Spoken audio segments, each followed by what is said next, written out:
तुम्हें कभी नुकसान न पहुंचा सके, तो आज की ये 50 चाणक्य नीतियां तुम्हें लोहे जैसा मजबूत बना देंगी। ये केवल बातें नहीं हैं, बल्कि वे तलवारें हैं जो चाणक्य ने अपने शिष्यों को सौंपी थीं, ताकि वे हर चालाक दुश्मन, धोखेबाज रिश्तेदार और अवसरवादी दोस्त से खुद को सुरक्षित रख सकें। अगर तुम भी चाहते हो कि तुम्हारे पास ऐसा ज्ञान हो जिससे कोई तुम्हें हिला भी ना पाए, तो अभी इस वीडियो को लाइक कर दो, ताकि चाणक्य की कृपा हमेशा तुम्हारे साथ बनी रहे। सब्सक्राइब करना मत भूलना, क्योंकि ऐसी चाणक्य नीतियां हर किसी को नहीं मिलती। कमेंट में जरूर बताओ कि तुम ये वीडियो कहां से देख रहे हो, ताकि हमें पता चले कि चाणक्य की सीख भारत के किन किन कोनों में गूंज रही है।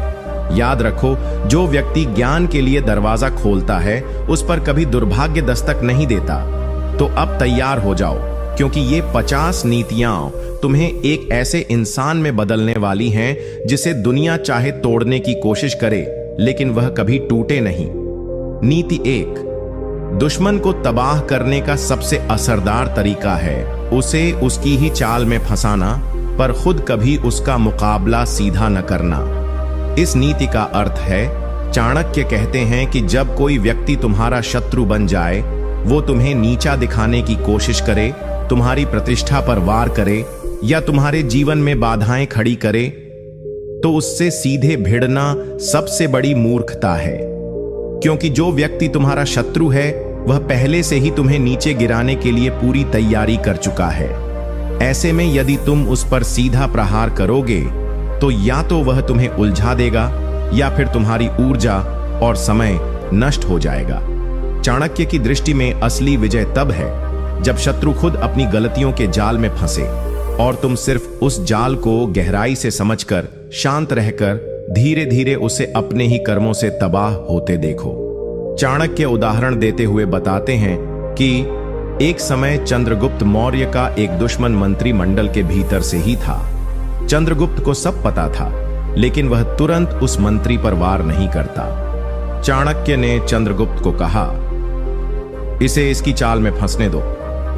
कुछ महीनों बाद वही मंत्री अपने स्वार्थ के चलते भ्रष्टाचार में फंसा और खुद ही बेनकाब हो गया। न लड़ाई न क्रोध, सिर्फ धैर्य और समझ से शत्रु पराजित हो गया। आप इसे अपने जीवन में कैसे अपना सकते हैं? अगर आपके जीवन में कोई ऐसा व्यक्ति है जो हर बार आपके खिलाफ बात करता है, जो आपके पीठ पीछे आपकी छवि को धूमिल करता है या बार बार आपको उकसाता है, तो उससे सीधे लड़ने की बजाय उसकी हरकतों को चुपचाप समझो, उसका पैटर्न पहचानो, फिर उसकी गलतियों को समाज, परिवार या संस्था के सामने खुद ही उजागर होने दो। तुम बस खुद को संयमित रखो, अपनी छवि को मजबूत करो और समय का इंतजार करो। जब तुम क्रोध नहीं करोगे, लड़ाई नहीं करोगे, तो तुम उसकी पहुंच से बाहर हो जाओगे और तब वह अपने ही जाल में उलझकर समाप्त हो जाएगा। नीति 2, अपने शत्रु को पराजित करने का सबसे बुद्धिमत्तापूर्ण उपाय यह है कि उसकी कमजोरियों का गहरा अध्ययन करो और फिर उन्हीं कमजोरियों को उसकी विनाश की जड़ बना दो।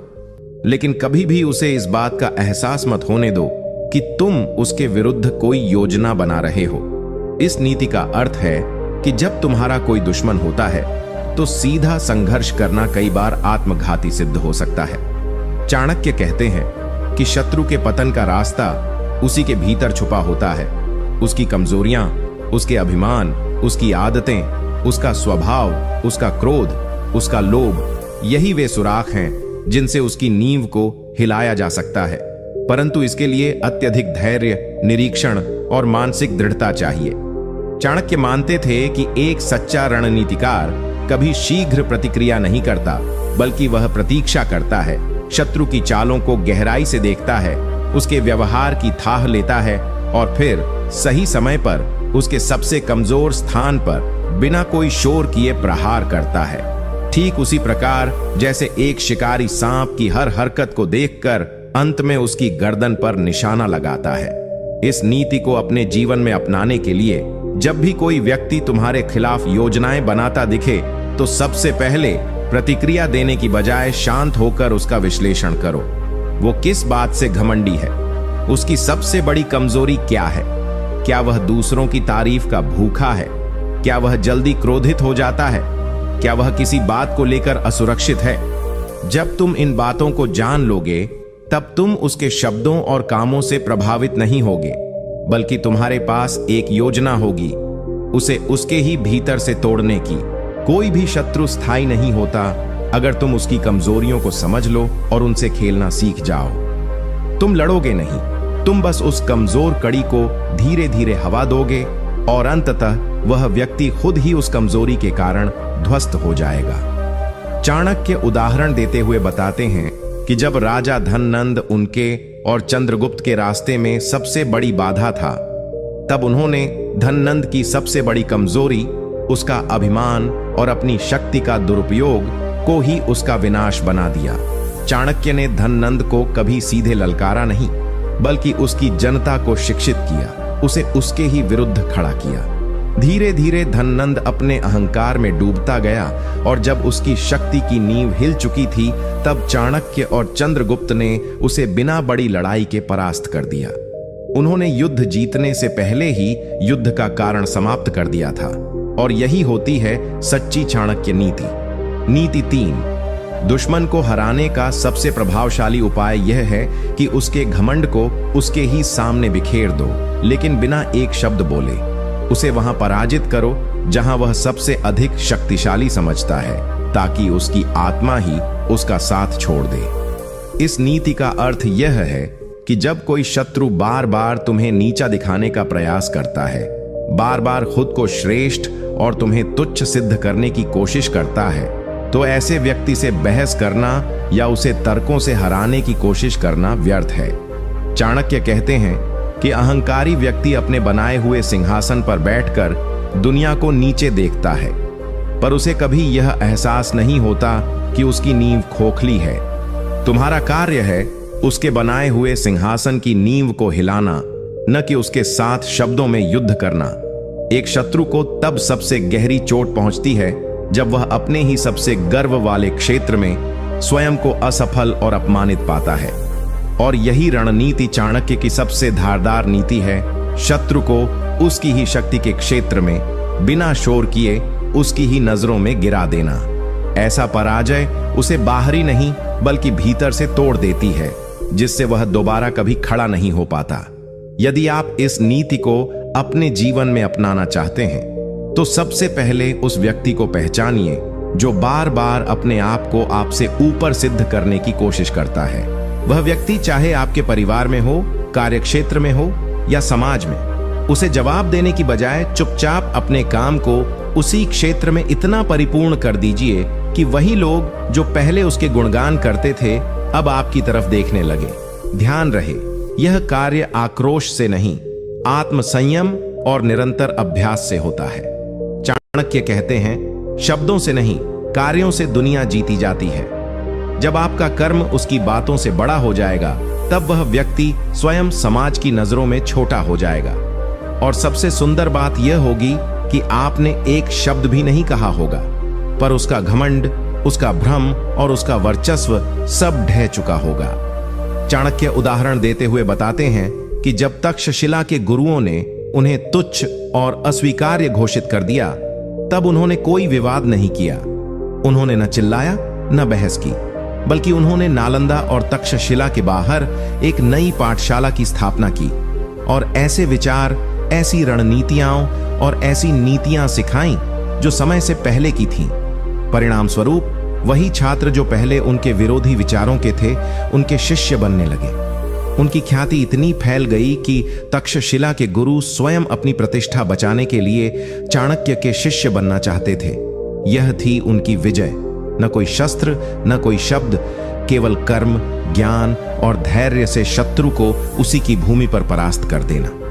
नीति 4, अगर तुम अपने शत्रु को बिना लड़े हराना चाहते हो, तो सबसे पहले उसके मन में यह भर दो कि तुम उसका कोई खतरा ही नहीं हो। और जब वह पूरी तरह से निश्चिंत हो जाए, तब उसकी सबसे मूल्यवान चीज को चुपचाप उससे छीन लो, चाहे वो उसका विश्वास हो, उसका प्रभाव हो या उसका समर्थन। इस नीति का अर्थ यह है कि जब किसी दुश्मन को खुला संघर्ष दिखाई नहीं देता, तो वह निश्चिंत हो जाता है और अपनी रक्षा के सारे उपाय धीरे धीरे छोड़ देता है। यही वह समय होता है जब तुम्हें सबसे बड़ा वार करना होता है। चाणक्य कहते हैं कि एक बुद्धिमान व्यक्ति वही होता है जो शत्रु को पहले मानसिक रूप से निःशंक कर दे, ताकि वह किसी खतरे की कल्पना भी न कर सके।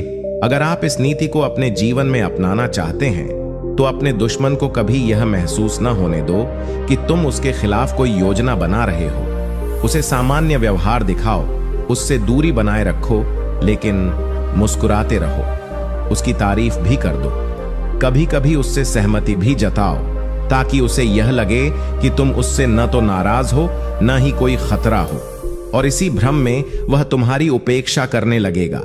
यही तुम्हारा सबसे बड़ा हथियार होगा, उसकी लापरवाही। और जब वह सबसे कमजोर मानसिक अवस्था में होगा, तब तुम्हें उसके सबसे करीबी समर्थकों का विश्वास जीतना है, उसके प्रभाव को खुद खींचना है और धीरे धीरे उसका सामाजिक आधार खत्म करना है। जब वह यह देखेगा कि जिन लोगों से वह शक्ति पाता था वे अब तुम्हारे साथ हैं, तब वह लड़ने के काबिल नहीं रहेगा, क्योंकि उसे पता ही नहीं चलेगा कि लड़ाई कब शुरू हुई और कब वह हार गया। चाणक्य उदाहरण देते हैं जब उन्होंने पाटलिपुत्र में अपने शत्रु अमात्य राक्षस को परास्त करने के लिए सीधे कोई युद्ध नहीं किया। उन्होंने अमात्य के साथ सामान्य व्यवहार किया, उसके विचारों की तारीफ भी की और उसे बार बार यह यकीन दिलाया कि वो सत्ता से दूर रहकर अब तटस्थ हैं। अमात्य यह मान बैठा कि चाणक्य अब कोई खतरा नहीं है। इसी बीच चाणक्य ने अमात्य के ही सबसे भरोसेमंद साथियों को अपनी ओर कर लिया और उन्हें धीरे धीरे उससे अलग कर दिया। जब अमात्य को सच का पता चला, तब तक वह पूरी तरह से अकेला पड़ चुका था। उसके सैनिक उसका साथ छोड़ चुके थे, उसके सलाहकार उसे दगा दे चुके थे और उसका प्रभाव समाप्त हो चुका था। चाणक्य ने बिना तलवार उठाए, बिना कोई धमकी दिए उसे परास्त कर दिया। और यही होती है असली नीति की जीत। नीति 5। शत्रु को नष्ट करने का सबसे सटीक तरीका यह है कि उसके सबसे करीबी विश्वास पात्र को अपने पक्ष में कर लो, क्योंकि जब उसका अपना ही आदमी उसके खिलाफ हो जाए, तब उसे पराजित करने के लिए कोई युद्ध नहीं लड़ना पड़ता, वह भीतर से ही टूट जाता है। इस नीति का अर्थ यह है कि हर शक्तिशाली शत्रु की सफलता के पीछे कोई न कोई ऐसा व्यक्ति होता है जो उसकी योजनाओं को पूरा करने में उसकी मदद करता है। वो उसका सहयोगी, सलाहकार, मित्र या परिवार का कोई सदस्य भी हो सकता है। चाणक्य कहते हैं कि अगर आप सीधे शत्रु से लड़ेंगे तो वह अपनी पूरी ताकत से सामने आएगा, लेकिन यदि आप उसकी सेना के भीतर उसके ही भरोसेमंद व्यक्ति को अपनी नीति से प्रभावित कर दें तो वही व्यक्ति शत्रु के अंत का कारण बन सकता है। यह रणनीति एक बाहरी हमले की नहीं, बल्कि एक अंदरूनी विद्रोह की होती है, जहां दुश्मन को बाहर से कोई वार नहीं दिखता, लेकिन अंदर से उसकी दीवारें गिरने लगती हैं। चाणक्य मानते थे कि सबसे बड़ी विजय तब होती है जब शत्रु को यह भी न पता चले कि उसकी हार की शुरुआत कहां से हुई, और जब उसे एहसास होता है तब तक वह बहुत देर हो चुकी होती है। यदि आप इस नीति को अपने जीवन में अपनाना चाहते हैं तो अपने दुश्मन के सीधी टक्कर में आने की बजाय उसके सबसे करीबी लोगों से संबंध बनाना शुरू कर दीजिए। यह प्रक्रिया समय लेगी, लेकिन धीरे धीरे यदि आप उसके उन लोगों के साथ संवाद और विश्वास का रिश्ता बना पाएं, तो वही लोग आपके लिए शत्रु की कमजोरियां उजागर करेंगे, उसके अंदर की बातें आपको बताएंगे, और एक समय ऐसा आएगा जब वही लोग उसे छोड़कर आपके पक्ष में खड़े हो जाएंगे। यह जीत शक्ति से नहीं, बुद्धि से संभव होती है। आपको सच्चा, भरोसेमंद और चतुर बनकर यह दर्शाना होगा कि आप उनके लिए ज्यादा सुरक्षित और समझदार विकल्प हैं। जैसे ही शत्रु का अपना ही व्यक्ति उसकी नीतियों से असहमत होकर आपके साथ आ जाए, समझ लीजिए कि युद्ध का 80% भाग आप पहले ही जीत चुके हैं। चाणक्य का यह उदाहरण सबसे प्रसिद्ध है, जब उन्होंने नंद वंश को समाप्त करने के लिए उसके अंदर ही भीतरघात की नींव रखी। उन्होंने धननंद के दरबार में मौजूद कुछ मंत्रियों और सेनापतियों को धीरे धीरे अपने विचारों और रणनीतियों से प्रभावित किया। उन्होंने न उन्हें खरीदा, न डराकर अपने पक्ष में किया, बल्कि समय के साथ उन्हें यह एहसास दिलाया कि नंद वंश का पतन निश्चित है और चंद्रगुप्त मौर्य के नेतृत्व में ही स्थिरता आ सकती है। जैसे जैसे धननंद के विश्वास पात्र लोग चाणक्य के विचारों की ओर आकर्षित हुए, वैसे वैसे नंद वंश भीतर से कमजोर होता गया। अंततः युद्ध की नौबत तो आई, लेकिन तब तक धननंद की शक्ति केवल नाम मात्र रह गई थी। चाणक्य ने अपने दुश्मन को उसके सबसे करीबी लोगों के जरिए ही पराजित कर दिया था, और यही होती है नीति की चरम सीमा। नीति 6, यदि तुम अपने दुश्मन को बिना युद्ध किए मिटाना चाहते हो तो सबसे पहले उसकी योजनाओं का पूर्वाभास करना सीखो और उससे एक कदम आगे चलते हुए उसकी हर चाल को विफल कर दो, ताकि वह बार बार असफल होकर स्वयं को ही शक करने लगे और अंततः आत्मविश्वास खो बैठे। इस नीति का अर्थ यह है कि किसी भी युद्ध से बड़ी विजय तब होती है जब दुश्मन को लड़ने से पहले ही उसकी हार का एहसास हो जाए। चाणक्य कहते हैं कि एक महान रणनीतिकार वही होता है जो शत्रु की सोच को पढ़ लेता है, उसकी अगली चाल को पहले ही समझ लेता है और उसके अनुसार पहले से तैयारी कर लेता है। जब शत्रु हर बार कोई योजना बनाता है और वह योजना बार बार असफल होती जाती है तो वह अंदर से टूटने लगता है। उसे लगता है कि कोई उसकी हरकतों पर नजर रखे हुए है, उसे लगता है कि उसकी चालें अब काम नहीं कर रही, और यही असफलता धीरे धीरे उसका आत्मबल खत्म कर देती है। वह किसी पर विश्वास नहीं कर पाता, वह खुद से डरने लगता है, और सबसे बड़ी बात, वह भविष्य की योजना बनाने से पहले ही हार मान लेता है। यही होती है बिना युद्ध की सबसे बड़ी जीत, जब शत्रु अपने ही दिमाग में हार जाता है। अगर आप इस नीति को अपने जीवन में अपनाना चाहते हैं तो आपको सबसे पहले अपने दुश्मन को समझने की कला सीखनी होगी। उसके स्वभाव, उसकी चालों, उसके व्यवहार और उसकी सोच को पढ़ना होगा। वह किन बातों पर प्रतिक्रिया देता है, वह किस परिस्थिति में कैसा निर्णय लेता है, वह क्या सोचता है, ये सारी बातें आपको उसके हर कदम को अनुमानित करने में मदद करेंगी। इसके बाद जब वह कोई योजना बनाए तो आप उससे पहले ही उस पर कार्य कर दें या उसे ऐसी स्थिति में पहुंचा दें कि उसकी योजना खुद बिखर जाए। जब यह बार बार होगा तो वह आपके खिलाफ कुछ करने से पहले ही घबरा जाएगा और उसका आत्मविश्वास हर असफल प्रयास के साथ खत्म होता चला जाएगा।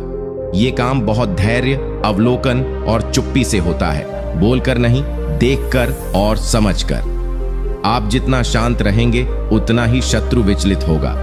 चाणक्य ने इस नीति को चंद्रगुप्त के जीवन में अनेक बार अपनाया। जब मगध के शासक धननंद को लगा कि कोई उसके खिलाफ योजना बना रहा है तो उसने कई जासूस भेजे और कई फौजी चालें चली, पर चाणक्य हर बार उसकी योजना से एक कदम आगे थे। उन्होंने धननंद की हर योजना को पहले ही पढ़ लिया और उसका उत्तर पहले से तय कर रखा। हर बार जब धननंद ने कुछ करने की कोशिश की तो चाणक्य ने उसे असफल कर दिया। कुछ समय बाद धननंद को लगने लगा कि चाणक्य को उसकी हर बात पहले से पता चल जाती है, और यही डर धीरे धीरे उसके मन को खोखला करने लगा। वह निर्णय लेने में हिचकिचाने लगा, उसे अपने मंत्रियों और सैनिकों पर संदेह होने लगा, और इसी आंतरिक भ्रम में उसकी सत्ता बिखरने लगी। चाणक्य ने कोई तलवार नहीं चलाई, लेकिन उसकी मानसिक स्थिति को इस हद तक तोड़ दिया कि वह हार मानने पर मजबूर हो गया। यही थी नीति से प्राप्त की गई सच्ची विजय। नीति 7, अगर तुम अपने शत्रु को बिना लड़े मिटाना चाहते हो तो उसकी महत्वाकांक्षा को इतना बढ़ा दो कि वह लालच में अंधा होकर अपने ही बनाए हुए नियमों को तोड़ने लगे, और फिर वही टूटी हुई मर्यादाएं उसके पतन का कारण बन जाए। इस नीति का अर्थ यह है कि हर शत्रु के भीतर एक भूख छुपी होती है। किसी को सत्ता चाहिए, किसी को सम्मान, किसी को धन और किसी को नियंत्रण। चाणक्य कहते हैं कि अगर तुम उस भूख को पहचान लो और उसे धीरे धीरे बढ़ाते जाओ तो वह व्यक्ति खुद ही अपनी सीमाओं को लांघने लगेगा। जब कोई व्यक्ति अपने लालच में इतना अंधा हो जाता है कि वह नीति, धर्म और मर्यादा की रेखाएं पार कर देता है, तब उसका पतन निश्चित होता है। वह यह भी नहीं समझ पाता कि उसकी हार की जड़ उसी लालच में है जिसे वह अपनी ताकत समझ रहा है। उसे लगता है कि वह और पा सकता है और जीत सकता है, लेकिन असल में वह अपने ही बनाए ढांचे को तोड़ रहा होता है। चाणक्य इस नीति को विनाशकाले विपरीत बुद्धि का जन्म स्थल मानते हैं। जब बुद्धि लालच के हाथों बिक जाती है तब विनाश सुनिश्चित होता है। अगर आप इस नीति को अपने जीवन में अपनाना चाहते हैं तो सबसे पहले अपने दुश्मन की उस इच्छा को पहचानो जो उसे सबसे ज्यादा उत्तेजित करती है, चाहे वह पद हो, प्रसिद्धि हो या संपत्ति। फिर उसे धीरे धीरे उस दिशा में उकसाओ, उसकी प्रशंसा करो, उसकी महत्वाकांक्षा को हवा दो और उसे यह महसूस कराओ कि वह और भी आगे बढ़ सकता है। जब वह इस भ्रम में आ जाएगा कि वह अजेय है और सब कुछ पा सकता है, तब वह उन सीमाओं को पार करेगा जिन्हें वह खुद कभी नहीं लांघता। ऐसा मत करो कि तुम उस पर झूठे आरोप लगाओ या खुले तौर पर उसकी आलोचना करो, बल्कि यह देखो कि उसके जीवन में कौन कौन सी बातें हैं जो नैतिक रूप से संदिग्ध हैं, और उन्हीं बातों को धीरे धीरे ऐसे स्थानों पर उजागर करो जहां लोग निर्णय करते हैं। जब लोगों का विश्वास उस व्यक्ति से हटने लगता है, जब उसकी इज्जत सवालों के घेरे में आने लगती है, तब वह सबसे अधिक असहाय होता है। उसे फिर न सत्ता बचा सकती है, न धन और न ही बल, क्योंकि उसका सामाजिक अस्तित्व ही समाप्त हो जाता है। अगर आप इस नीति को अपनाना चाहते हैं तो सबसे पहले अपने शत्रु की कमजोर छवियों को पहचानिए। वह कौन से कर्म करता है जो समाज की दृष्टि में अनुचित हैं, वह किन बातों को छिपाता है और किन बातों का दिखावा करता है। फिर धीरे धीरे बहुत ही संयम से ऐसे अवसरों की प्रतीक्षा कीजिए जहां वे बातें लोगों तक स्वयं पहुंचे। कभी एक बात किसी को बताइए, कभी एक उदाहरण साझा कीजिए और हमेशा खुद को तटस्थ और सच्चे पक्ष में रखिए।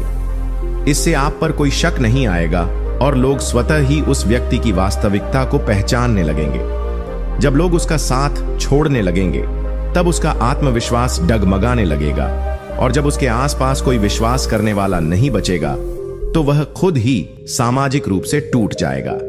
यही वह क्षण होता है जब बिना लड़े, बिना आरोप लगाए, केवल समाज की दृष्टि से ही शत्रु परास्त हो जाता है। चाणक्य ने यह नीति उस समय अपनाई जब उन्हें मगध की सभा में स्वयं को स्थापित करना था, और वहां पहले से मौजूद कई विद्वान और मंत्री उनके विरोधी थे। चाणक्य ने उनमें से एक मुख्य विरोधी आचार्य सुखदेव, जो स्वयं को अत्यंत ज्ञानी और नीतिज्ञ मानते थे, की छवि पर वार नहीं किया, बल्कि उनके भीतर छुपी हुई वास्तविकताओं को धीरे धीरे लोगों तक पहुंचाया। उन्होंने उनके कुछ निर्णयों का उदाहरण देकर छात्रों के बीच चर्चा शुरू की। फिर उन्हीं छात्रों ने जब सभा में सवाल उठाए, तो आचार्य सुखदेव की छवि धीरे धीरे गिरने लगी। चाणक्य ने कभी किसी से नहीं कहा कि वह गलत हैं, लेकिन उनकी सत्यनिष्ठता, विनम्रता और तटस्थ व्यवहार ने लोगों का ध्यान आकर्षित किया, और धीरे धीरे सभी ने उन्हें ही सच्चा मार्गदर्शक मानना शुरू कर दिया। आचार्य सुखदेव को कुछ कहने की जरूरत ही नहीं पड़ी, क्योंकि उनकी छवि स्वयं उनके व्यवहार और चाणक्य की चुपचाप नीति के सामने नष्ट हो चुकी थी। यही थी एक शत्रु को उसकी छवि के माध्यम से परास्त करने की सबसे सूक्ष्म और शक्तिशाली नीति। नीति 9, यदि तुम अपने शत्रु को बिना हाथ उठाए खत्म करना चाहते हो, तो उसे ऐसी परिस्थिति में धकेल दो जहां उसे बार बार खुद को सही सिद्ध करना पड़े, क्योंकि जब कोई व्यक्ति बार बार सफाई देता है, तो समाज धीरे धीरे उसके सत्य पर भी संदेह करने लगता है, और वह व्यक्ति अंततः थककर चुप हो जाता है।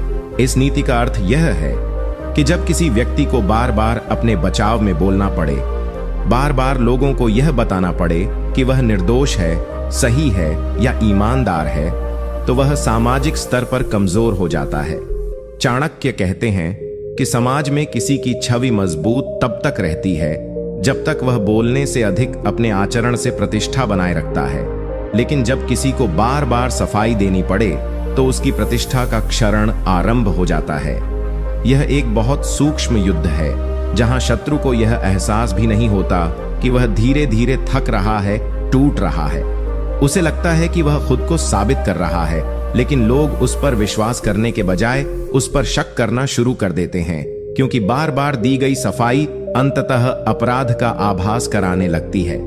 चाणक्य इस मानसिक पराजय को सबसे बड़ा अस्त्र मानते थे, क्योंकि यह बिना युद्ध के शत्रु की आत्मा को ही मार देता है। अगर आप इस नीति को अपने जीवन में अपनाना चाहते हैं, तो किसी शत्रु पर सीधे आरोप न लगाएं, बल्कि उसके कार्यों में ही इतने प्रश्न चिन्ह पैदा कर दें कि वह स्वयं सफाई देने पर मजबूर हो जाए। उसके शब्दों, उसके निर्णयों और उसके इरादों पर धीरे धीरे ऐसे सवाल उठाएं जिन्हें आप खुद भी स्पष्ट रूप से आरोप नहीं कहेंगे, लेकिन वे इतने तीखे होंगे कि वह व्यक्ति हर जगह खुद को सही ठहराने की कोशिश करेगा।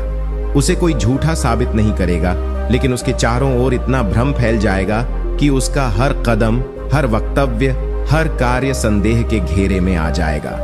जब कोई व्यक्ति बार बार अपनी नीयत और निर्णय को सही साबित करने की कोशिश करता है, तो अंततः समाज उस पर से विश्वास खो देता है और वह व्यक्ति हारे हुए योद्धा की तरह चुप हो जाता है। यही वह समय होता है जब आपने उसे पराजित कर दिया होता है, बिना कोई हथियार उठाए। चाणक्य ने इस नीति का प्रयोग उस समय किया जब उन्हें चंद्रगुप्त को सत्ता में लाने के लिए कई प्रभावशाली दरबारियों का विरोध झेलना पड़ा। उन दरबारियों में से एक महापंडित कात्यायन, जो स्वयं को सत्य और धर्म का प्रतीक मानता था, चाणक्य के हर प्रयास का विरोध करता था। चाणक्य ने उसके ऊपर कोई सीधा आरोप नहीं लगाया, लेकिन उसकी हर बात में ऐसे प्रश्न खड़े किए कि कात्यायन को हर सभा में अपने निर्णयों की सफाई देनी पड़ी। चाणक्य ने बस कुछ वाक्य कहे, क्या यह निर्णय धर्मसंगत है? क्या सभी वर्गों का इसमें भला हुआ? क्या इसमें कोई निजी हित तो नहीं जुड़ा? और धीरे धीरे दरबार में लोग कात्यायन की हर बात पर सवाल उठाने लगे। कात्यायन को अपनी सच्चाई सिद्ध करने में इतना समय और ऊर्जा लगने लगी कि वह नए निर्णय लेना ही छोड़ बैठा।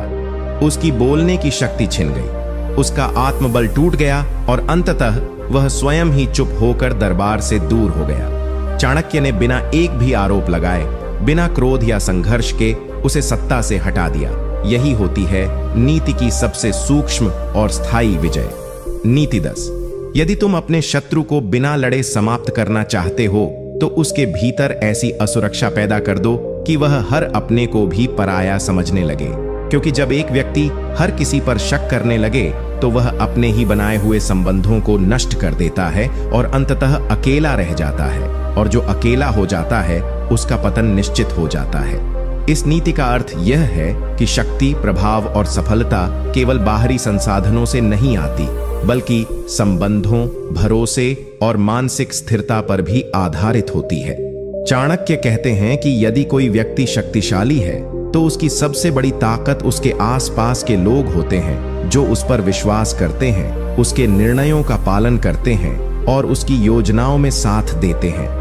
परंतु यदि उस व्यक्ति के मन में यह बीज डाल दिया जाए कि उसके अपने ही लोग उसके खिलाफ हो सकते हैं, तो वह धीरे धीरे हर किसी से डरने लगता है, हर चेहरे में धोखा देखता है और हर बात में षड्यंत्र का आभास करता है। यह मानसिक स्थिति उसकी सोच को दूषित कर देती है। वह विश्वास करना बंद कर देता है और किसी के भी साथ गहरा संबंध नहीं रख पाता।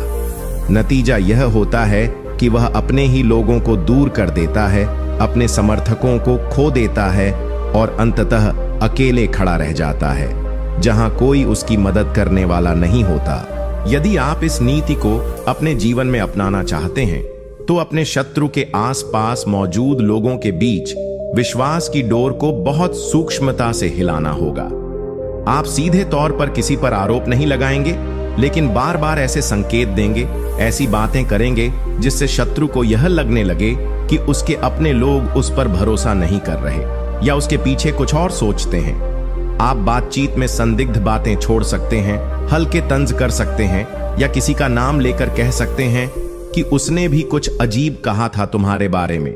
यह धीरे धीरे उसके भीतर डर और असुरक्षा का जहर घोल देगा। जैसे जैसे यह बढ़ेगा, वह खुद अपने लोगों से दूर होता चला जाएगा और उन्हें नियंत्रित करने की शक्ति खो देगा। फिर चाहे वह कितना भी बाहरी रूप से शक्तिशाली क्यों न दिखे, अंदर से वह टूट चुका होगा। चाणक्य ने इस नीति का प्रयोग धननंद के दरबार में उस समय किया जब राजा को अपने मंत्रियों और सैनिकों पर पूरा विश्वास था। चाणक्य ने खुलेआम कुछ नहीं किया, लेकिन अपने शब्दों और चुपचाप की गई रणनीति से यह बीज बो दिया कि दरबार में कुछ लोग राजा के खिलाफ षड्यंत्र कर रहे हैं। उन्होंने कुछ जगहों पर बात फैलाई, कुछ संकेतों में संदेह पैदा किया और धीरे धीरे धननंद को यह महसूस होने लगा कि उसके ही लोग उसकी पीठ पीछे कुछ और सोचते हैं। परिणाम स्वरूप धननंद ने अपने ही भरोसेमंद मंत्रियों को बदलना शुरू कर दिया। सैनिकों को हटाना शुरू कर दिया और हर किसी पर नजर रखने लगा। यह भय उसके निर्णयों को प्रभावित करने लगा। वह एक राजा की तरह नहीं बल्कि एक डरे हुए व्यक्ति की तरह व्यवहार करने लगा और उसकी यही असुरक्षा अंततः उसकी सत्ता के अंत का कारण बनी। चाणक्य ने उसे अकेला कर दिया था और यही अकेलापन उसके पतन की शुरुआत बन गया। नीति 11।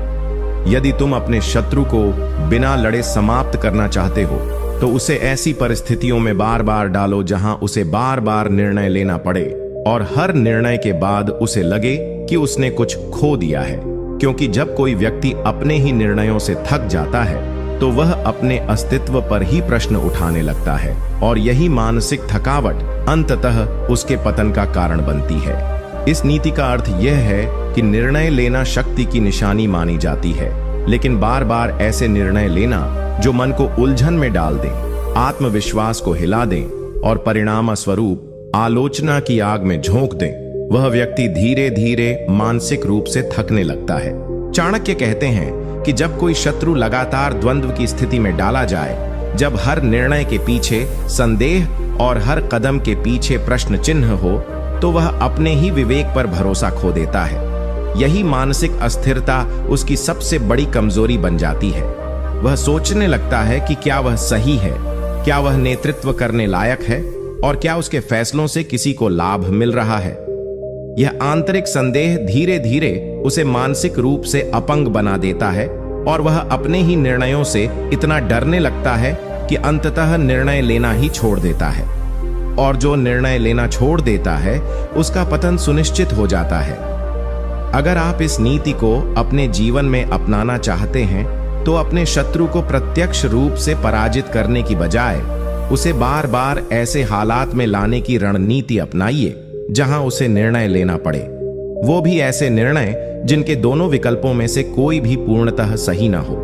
उसे ऐसी स्थिति में डालिए जहां हर रास्ता जोखिम भरा लगे, जहां हर कदम के पीछे आलोचना की संभावना हो। इससे वह धीरे धीरे भयभीत हो जाएगा, हर निर्णय में असमंजस से घिर जाएगा और एक समय ऐसा आएगा कि वह निर्णय लेना ही टालने लगेगा।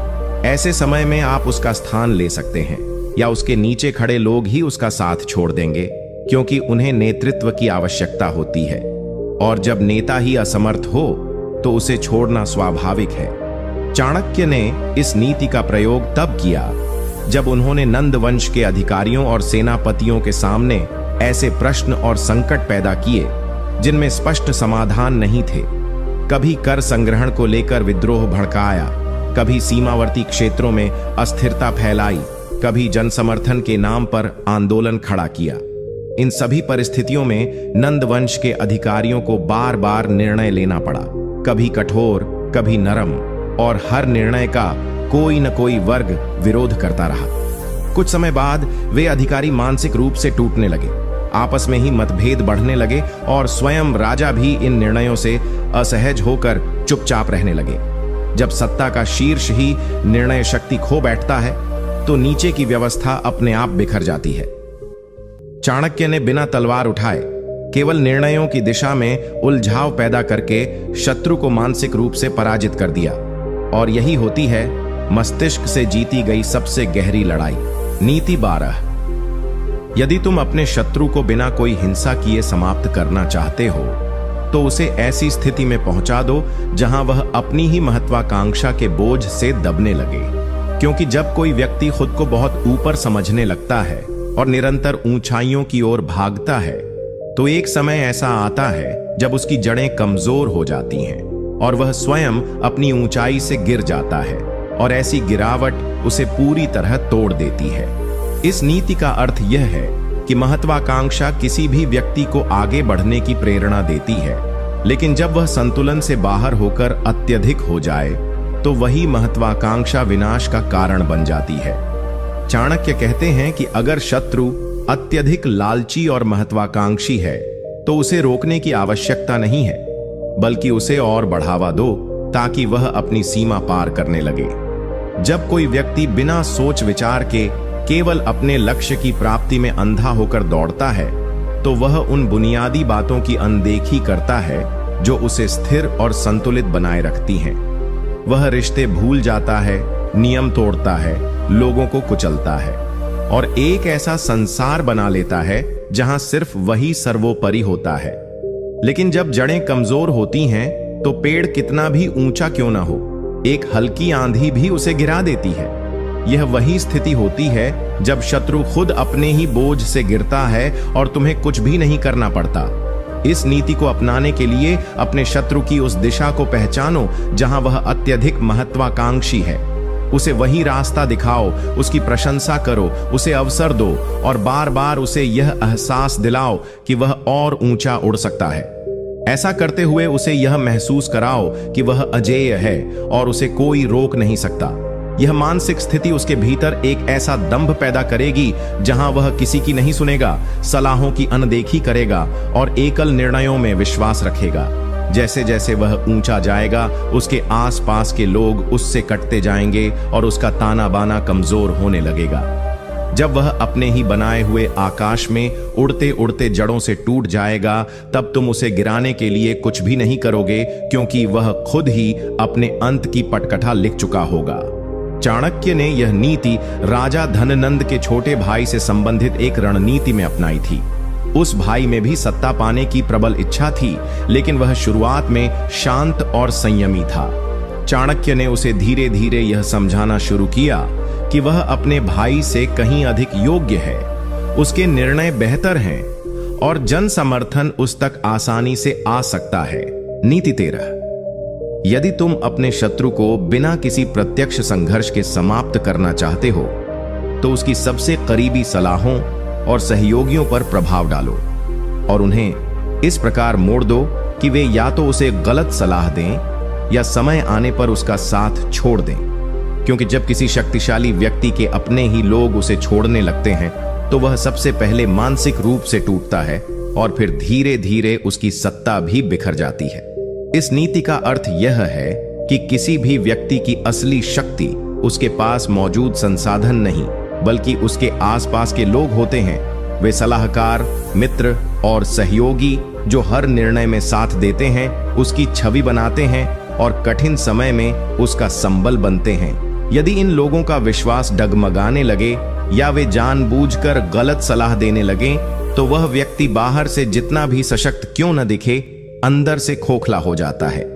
चाणक्य मानते हैं कि यदि शत्रु को सीधे परास्त करना कठिन हो, तो उसके सबसे नजदीकी लोगों के हृदय में संदेह, ईर्ष्या या असंतोष का बीज बो दो। जब वही लोग धीरे धीरे उसकी नीतियों से कटने लगेंगे या उसके खिलाफ अवसर ढूंढने लगेंगे, तो वह शत्रु अकेला रह जाएगा। उस स्थिति में उसकी रणनीतियां भी असफल होने लगती हैं, क्योंकि वे जिन पर आधारित होती हैं, वे ही उसे गलत दिशा में ले जाने लगते हैं। यह पराजय भीतर से शुरू होती है और बाहर तक फैल जाती है। इस नीति को अपनाने के लिए सबसे पहले शत्रु के उन लोगों को पहचानना आवश्यक है जो उसके सबसे करीबी हैं। वे जिनकी बात वह सुनता है, जिन पर वह सबसे अधिक विश्वास करता है। फिर उन लोगों के भीतर धीरे धीरे ऐसे विचार बोने होंगे जो उनके मन में भ्रम या लालच पैदा करें। कभी किसी को अधिक महत्व देने का नाटक करो, कभी किसी के निर्णय पर प्रश्न चिन्ह उठाओ और कभी किसी के अधिकार को चुनौती देने वाली स्थिति बनाओ। लेकिन यह सब पर्दे के पीछे बहुत चुपचाप और योजना के अनुसार होना चाहिए। ऐसा करने से वे लोग या तो भ्रमित होकर गलत निर्णय देंगे या अपनी स्वार्थ पूर्ति के लिए शत्रु को गलत रास्ते पर ले जाएंगे। अंततः जब वही लोग उसे छोड़ देंगे जिन पर वह सबसे अधिक निर्भर करता था, तो उसकी नींव ही हिल जाएगी और उसका पतन निश्चित हो जाएगा। चाणक्य ने इस नीति को उस समय अपनाया जब उन्होंने नंद वंश के प्रमुख सेनापति और एक प्रभावशाली मंत्री के बीच अहं की दीवार खड़ी कर दी।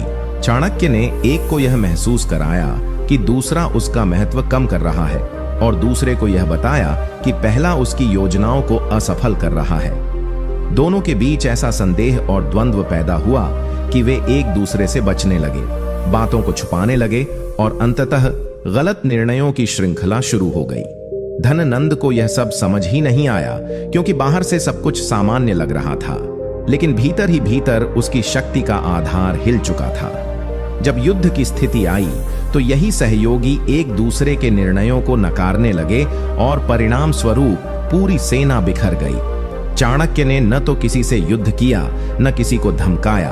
उन्होंने केवल शत्रु के विश्वास के स्तंभों को गिरा दिया और शत्रु स्वयं अपने ही लोगों की पीठ में छुरा खाकर समाप्त हो गया। नीति 14। यदि तुम अपने शत्रु को बिना लड़े समाप्त करना चाहते हो तो उसकी योजनाओं को क्रियान्वयन से पहले ही इतना जटिल बना दो कि वह स्वयं ही अपने ही विचारों के जाल में उलझ कर ठहर जाए। इस नीति को अपनाने के लिए अपने शत्रु की योजनाओं और विचारों में इस प्रकार घुसपैठ करो कि वे बहुत जटिल और भारी बन जाएं। जब भी वह कोई योजना बनाए तो उसमें कुछ ऐसे सुझाव जोड़ दो, कुछ ऐसे विचार बीच में लाओ जो उसे बेहतर तो लगें लेकिन असल में उसकी प्रक्रिया को और लंबा बना दें। उसका ध्यान बार बार मुख्य उद्देश्य से हटाओ, उसे ऐसे निर्णयों में उलझाओ जो पहले जरूरी नहीं थे लेकिन अब जरूरी लगने लगे हैं। जैसे जैसे उसकी योजना विस्तृत होती जाएगी वह अपने ही बनाए ढांचे में उलझता चला जाएगा और एक दिन वह खुद ही इस भ्रम में पड़ जाएगा कि योजना को लागू करे या नहीं। और जब कोई योद्धा लड़ाई शुरू करने से पहले ही निर्णय न ले पाए तो उसकी हार उसी समय लिख दी जाती है। चाणक्य ने यह नीति तब अपनाई जब धननंद ने चंद्रगुप्त मौर्य के खिलाफ एक गुप्त रणनीति तैयार की थी। यह योजना शुरू में सीधी थी, गुप्तचरों को भेजना, सैनिकों को सुसज्जित करना और विद्रोह को कुचलना। लेकिन चाणक्य ने अपने गुप्तचरों के माध्यम से दरबार में ऐसे सुझाव फैलाए कि उस योजना में नए नए संशोधन होने लगे। किसी ने कहा गुप्तचर पहले व्यापारियों के भेष में भेजे जाएं, किसी ने कहा सैनिकों को 2 टुकड़ियों में बांटा जाए, किसी ने यह राय दी कि पहले जनता के बीच एक घोषणा की जाए। धननंद हर बार योजना में बदलाव करता गया, हर कदम को और विस्तृत करता गया और अंततः योजना इतनी बड़ी हो गई कि उसे लागू करने के लिए महीनों लग जाते। इसी बीच चाणक्य ने अपने सैनिकों के साथ विद्रोह कर दिया और धननंद अपनी अधूरी योजना के कागजों में ही उलझा रह गया। उसने युद्ध शुरू होने से पहले ही मानसिक रूप से हार मान ली थी क्योंकि चाणक्य ने उसकी योजना को ही उसका जाल बना दिया था। नीति 15।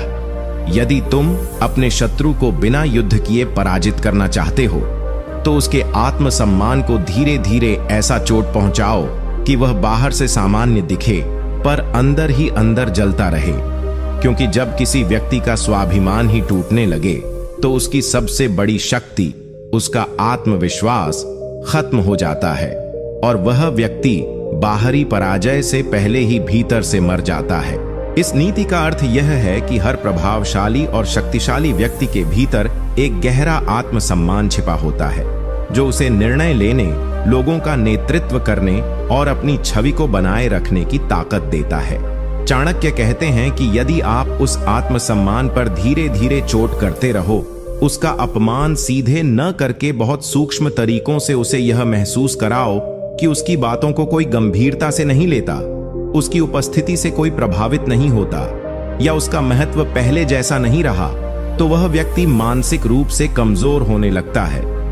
ये छोटी छोटी चोटें समय के साथ उसे अंदर से खा जाती हैं।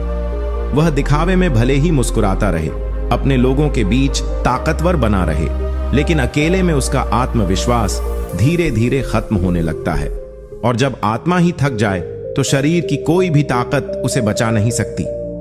अगर आप इस नीति को अपने जीवन में अपनाना चाहते हैं तो कभी भी अपने शत्रु से प्रत्यक्ष टकराव मत करो, बल्कि उसके सम्मान की नींव को हिलाने वाले संकेत छोड़ो। उसकी बातों को जानबूझकर अनसुना करो, सार्वजनिक रूप से उसकी उपेक्षा करो, उसकी उपलब्धियों की तारीफ किसी और को दे दो और उसके निर्णयों पर बार बार सवाल उठाओ, लेकिन इतना धीरे और चतुराई से कि उसे कभी यह न लगे कि तुम सीधा वार कर रहे हो।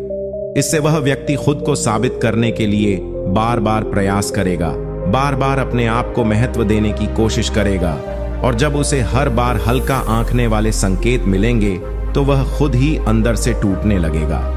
यह नीति बेहद सूक्ष्म है लेकिन उतनी ही घातक भी, क्योंकि आत्मसम्मान की मृत्यु शरीर की मृत्यु से अधिक पीड़ादायक होती है। चाणक्य ने इस नीति को मगध के एक प्रमुख मंत्री पर लागू किया था जो अत्यंत प्रभावशाली और बुद्धिमान था और दरबार में उसकी बहुत प्रतिष्ठा थी। चाणक्य जानते थे कि उसे सीधे हटाना संभव नहीं, इसलिए उन्होंने उसकी सलाहों को धीरे धीरे अनदेखा करना शुरू किया। जब भी वह कुछ सुझाव देता, चाणक्य उसी बात को थोड़े अलग तरीके से किसी अन्य से कहलवा देते और राजा उसकी तारीफ उस दूसरे व्यक्ति के नाम पर करता। कुछ समय बाद मंत्री को लगने लगा कि उसके विचारों को महत्व नहीं मिल रहा। चाणक्य ने उसे एक विशेष सभा में बुलवाकर उसकी बातों को बीच में ही काट दिया और उसके स्थान पर एक कनिष्ठ अधिकारी को आगे कर दिया। यह सब इतनी चालाकी से हुआ कि मंत्री कोई प्रत्यक्ष आरोप भी नहीं लगा सका, लेकिन अंदर से टूटता चला गया। वह चुप रहने लगा, फिर धीरे धीरे दरबार में आना कम कर दिया और अंततः स्वयं ही अपने पद से अलग हो गया। चाणक्य ने उसके आत्मसम्मान को धीरे धीरे नष्ट करके उसे हरा दिया, बिना कोई युद्ध किए। यही होती है एक महान रणनीतिकार की सूक्ष्म और स्थायी विजय। नीति 16। यदि तुम अपने शत्रु को बिना शस्त्र उठाए समाप्त करना चाहते हो तो उसके चारों ओर ऐसे अवसरों की बाढ़ ला दो जो देखने में अत्यंत लाभकारी प्रतीत हों, लेकिन असल में उसे उसकी मूल राह से भटका दें। क्योंकि जब कोई व्यक्ति हर दिशा में एक साथ दौड़ने लगता है तो उसकी ऊर्जा बिखर जाती है और लक्ष्य से भटका हुआ योद्धा अंततः या तो थक कर रुक जाता है या गिर जाता है। इस नीति का गूढ़ अर्थ यह है कि शक्तिशाली शत्रु को सीधे युद्ध में हराना कठिन होता है, लेकिन अगर उसकी ऊर्जा और ध्यान को भटका दिया जाए तो वह स्वयं ही अपनी शक्ति का क्षय कर देता है। चाणक्य कहते हैं कि जब किसी व्यक्ति के सामने एक नहीं बल्कि अनेक अवसर प्रस्तुत कर दिए जाएं, जिनमें से हर एक उसे ऊंचाई की ओर ले जाने का वादा करता हो, तो वह व्यक्ति अपनी स्थिरता खो देता है। वह एक ही मार्ग पर अडिग नहीं रह पाता और हर उस दिशा में कदम बढ़ाने लगता है जहां उसे आशा की किरण दिखती है। परिणाम स्वरूप उसका समय, उसकी बुद्धि और उसकी योजना सब दिशाहीन हो जाती है। जब कोई व्यक्ति एक ही समय में कई राहों पर चलना चाहता है तो अंत में वह कहीं नहीं पहुंचता। उसकी सबसे बड़ी हार यही होती है कि वह अपना केंद्र खो देता है, और जब केंद्र नहीं बचता तो सत्ता और प्रभाव का कोई भी आधार टिक नहीं सकता। इस नीति को अपने जीवन में अपनाने के लिए शत्रु की लालसा, उसकी अभिलाषा और उसकी योजनाओं को भलीभांति समझना आवश्यक है। फिर उसके सामने एक एक करके ऐसे विकल्प खोलो जो उसे उत्साहित करें, उसकी महत्वाकांक्षा को हवा दें और उसके लिए अनावश्यक रूप से अवसर प्रतीत हों। उसे यह महसूस कराओ कि वह हर दिशा में सफल हो सकता है, हर मोर्चे पर विजय प्राप्त कर सकता है, लेकिन यह सब बहुत चतुराई से करना होगा, बिना किसी संदेह के। जब वह एक के बाद एक इन अवसरों को अपनाने लगेगा तो उसकी मूल योजना पीछे छूट जाएगी। वह हर क्षेत्र में अपने आदमी लगाएगा, समय बांटेगा, धन खर्च करेगा, लेकिन किसी एक दिशा में भी पूर्णतः नहीं पहुंच पाएगा। धीरे धीरे उसकी संगठन शक्ति बिखरने लगेगी, उसका नियंत्रण कमजोर होगा और वह एक ऐसे राजा में परिवर्तित हो जाएगा जिसके पास सब कुछ है लेकिन कुछ भी संपूर्ण नहीं है। चाणक्य ने इस नीति को उस समय बखूबी उपयोग में लिया जब चंद्रगुप्त मौर्य के अभियान को रोकने के लिए धननंद ने अनेक योजनाएं बनाई थीं। चाणक्य ने जानबूझकर मगध के सीमावर्ती राज्यों में छद्म विद्रोह खड़े किए, कुछ व्यापार मार्गों पर झगड़े भड़काए और कुछ धनिकों को दरबार के विरुद्ध भड़काया। धननंद को हर एक दिशा में खतरा महसूस हुआ और उसने हर संकट का हल निकालने की कोशिश की। कभी दक्षिण की ओर सैनिक भेजे, कभी पश्चिम में गुप्तचरों को सक्रिय किया और कभी पूर्व में नई कर नीति लागू की। वह हर मोर्चे पर उलझता चला गया।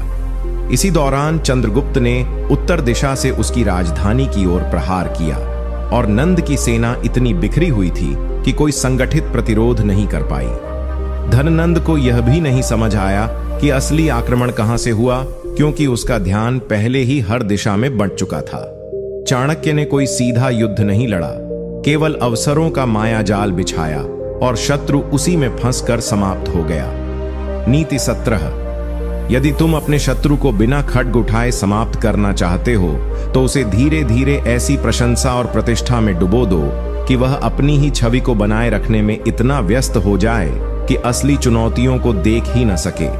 क्योंकि जब कोई व्यक्ति अपनी छवि के मोह में फंस जाता है तो वह सत्य से कटने लगता है और एक ऐसा दिखावटी जीवन जीने लगता है जिसमें पराजय चुपचाप प्रवेश कर जाती है।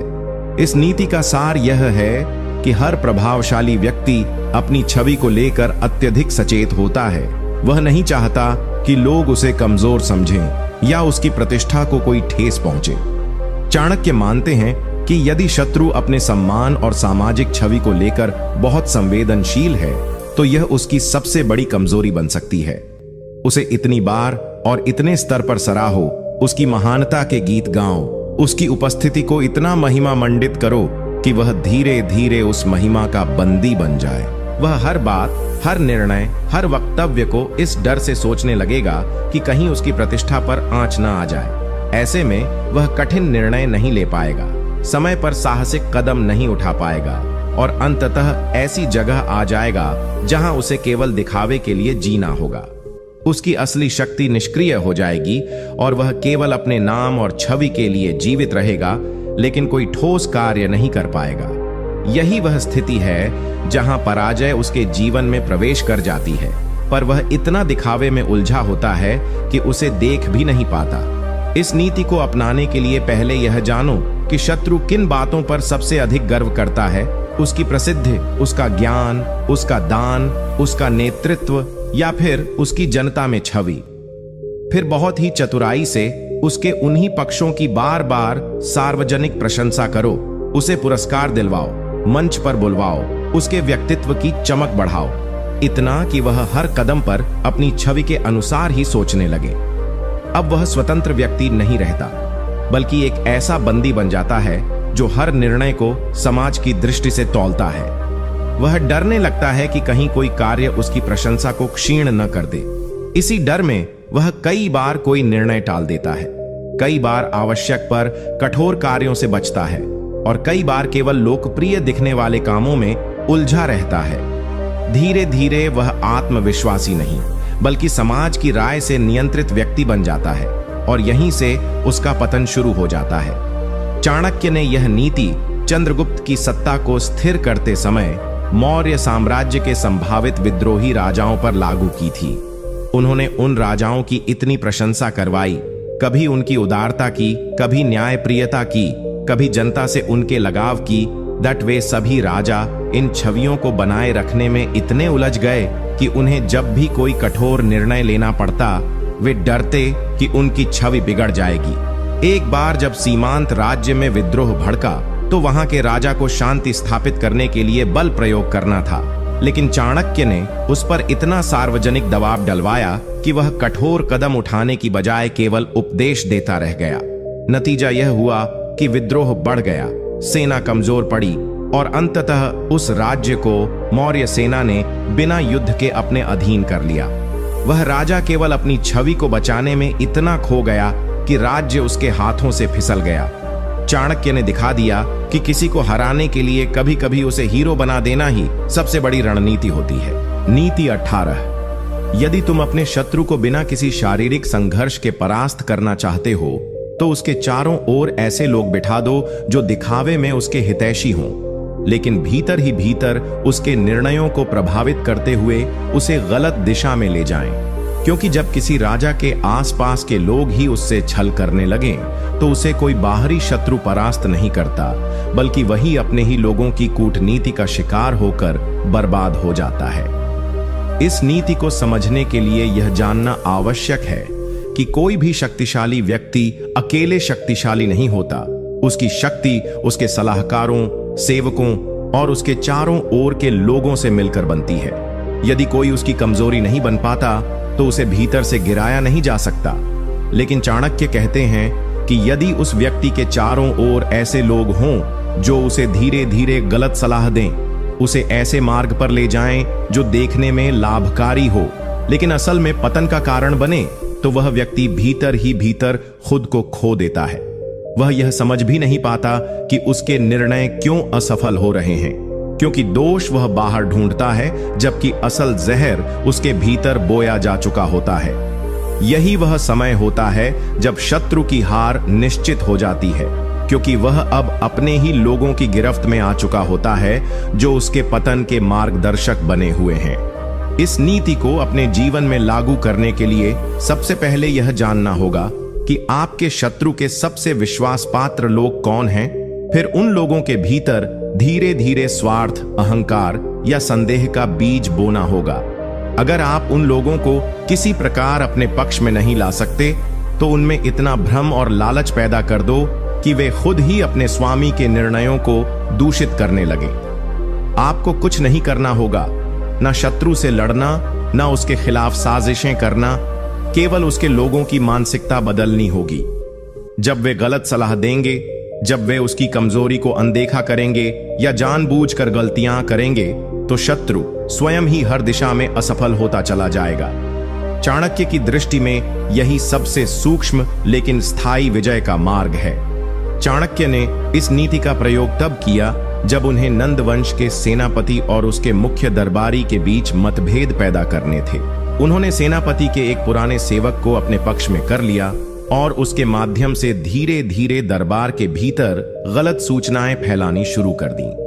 उस सेवक ने नंद के दरबार में सेनापति के निर्णयों पर बार बार प्रश्न उठाए और ऐसे सुझाव दिए जो देखने में बुद्धिमत्ता भरे थे लेकिन नीतिगत रूप से कमजोर थे। धीरे धीरे सेनापति को राजा से दूरी महसूस होने लगी और राजा को अपने ही विश्वास पात्र पर संदेह होने लगा। यही वह क्षण था जब नंद वंश की नींव हिल गई और चंद्रगुप्त को बिना किसी बड़े युद्ध के विजय प्राप्त हुई। चाणक्य ने न तो सीधे युद्ध किया, न ही कोई हथियार उठाया। उन्होंने केवल शत्रु के विश्वास की दीवार को अंदर से तोड़ दिया और वह शत्रु खुद ही मलबे में दबकर समाप्त हो गया। नीति 19। यदि तुम अपने शत्रु को बिना लड़े नष्ट करना चाहते हो तो उसकी महत्वाकांक्षा को इतनी तीव्रता से प्रज्वलित कर दो कि वह अपने वर्तमान संसाधनों और स्थिति से असंतुष्ट होकर ऐसे कार्यों में उलझ जाए जहां वह अपने सामर्थ्य से अधिक प्रयास करे। क्योंकि जब कोई व्यक्ति अपनी सीमा से अधिक ऊंचाई पाने की जल्दी में होता है तो वह अपने संतुलन को खो बैठता है और वही असंतुलन अंततः उसके पतन का कारण बनता है। इस नीति को समझने के लिए यह जानना जरूरी है कि हर व्यक्ति के भीतर आगे बढ़ने की एक ज्वाला होती है, लेकिन जब यह ज्वाला आवश्यकता से अधिक प्रज्वलित होती है तो वह विवेक को जलाकर राख कर देती है। चाणक्य कहते हैं कि अगर किसी शत्रु को हराना है तो उसकी इसी महत्वाकांक्षा को उसका शत्रु बना दो। उसे यह दिखाओ कि वह बहुत कुछ कर सकता है, उससे बहुत बड़ी विजय की आशा की जा रही है, उसे इतिहास रचने का अवसर मिल रहा है। उसकी प्रशंसा करो, उसे यह यकीन दिलाओ कि वह दूसरों से श्रेष्ठ है और यदि वह थोड़ी और कोशिश करे तो सब कुछ उसके पैरों में होगा। जब वह इन बातों पर विश्वास करने लगेगा तो वह अपनी सीमा और यथार्थ को भुला देगा। वह बिना पूरी तैयारी के, बिना ठोस योजना के बड़े बड़े कदम उठाने लगेगा, जोखिम लेगा, नए नए दुश्मन बनाएगा और जो कुछ उसके पास है उसे भी खो देगा। यही वह क्षण होता है जब उसकी ताकत उसकी कमजोरी बन जाती है और उसका पतन आरंभ हो जाता है। इस नीति को अपने जीवन में अपनाने के लिए शत्रु के स्वभाव को गहराई से समझना जरूरी है। यदि वह दिखावे और नाम के पीछे भागने वाला व्यक्ति है तो उसे वही दो। यदि वह अधिक क्षेत्र या पद पाने की लालसा रखता है तो उसके सामने ऐसे प्रस्ताव रखो जो उसे और ऊंचा दिखाए लेकिन अंदर से खोखले हों। उसकी प्रशंसा करो, बार बार उसे उसके सामर्थ्य का दर्प दिलाओ और ऐसे मौके तैयार करो जहां वह खुद ही आगे बढ़ने को मजबूर हो जाए। जब वह लालच में आकर अपनी वर्तमान शक्ति को छोड़कर कुछ बड़ा हासिल करने निकलेगा तभी वह अपनी स्थिरता और वर्तमान सफलता को खो बैठेगा।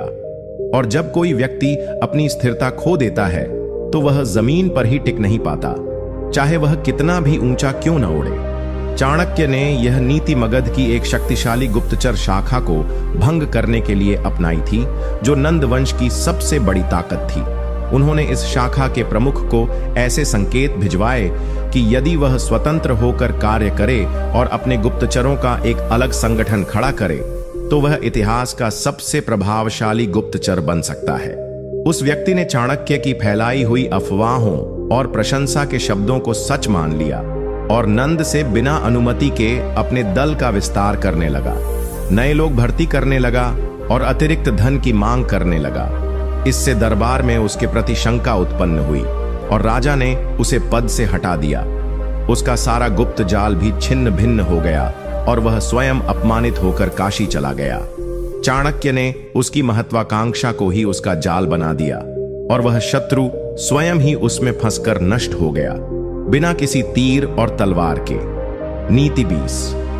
यदि तुम अपने शत्रु को बिना लड़े समाप्त करना चाहते हो तो उसके जीवन में ऐसे संबंध पैदा कर दो जो बाहर से स्नेहिल दिखें लेकिन भीतर से उसे कमजोर करें, क्योंकि जब कोई व्यक्ति उन लोगों पर निर्भर हो जाता है जो उसकी शक्ति नहीं बल्कि उसकी भावनाओं को नियंत्रित करते हैं, तो वह धीरे धीरे निर्णय लेने की स्वतंत्रता खो देता है और भावनात्मक गुलामी की ऐसी स्थिति में पहुंच जाता है जहां उसका विनाश निश्चित हो जाता है। इस नीति का सार यही है कि एक शक्तिशाली व्यक्ति को हराने का सबसे प्रभावी तरीका यह नहीं कि उससे भिड़ा जाए, बल्कि यह है कि उसके चारों ओर ऐसे संबंध बना दिए जाएं जो उसकी सोच, उसका आत्मबल और उसके निर्णय की क्षमता को धीरे धीरे खा जाए। चाणक्य कहते हैं कि यदि शत्रु भावनात्मक रूप से कमजोर है या किसी विशेष व्यक्ति, संबंध या भावना के अधीन है तो यही उसकी सबसे बड़ी कमजोरी बन सकती है। ऐसे में उसे कुछ ऐसे लोग या परिस्थितियां दीजिए जो उसे अपनापन, सहानुभूति या प्रेम का छलावा दें, लेकिन भीतर ही भीतर उसे नियंत्रण में रखें। इस नीति को अपनाने के लिए शत्रु के भावनात्मक पक्ष को गहराई से समझना होगा। किसे वह सबसे ज्यादा मानता है, किसकी बात उसे प्रभावित करती है, किसके शब्दों से वह विचलित हो जाता है।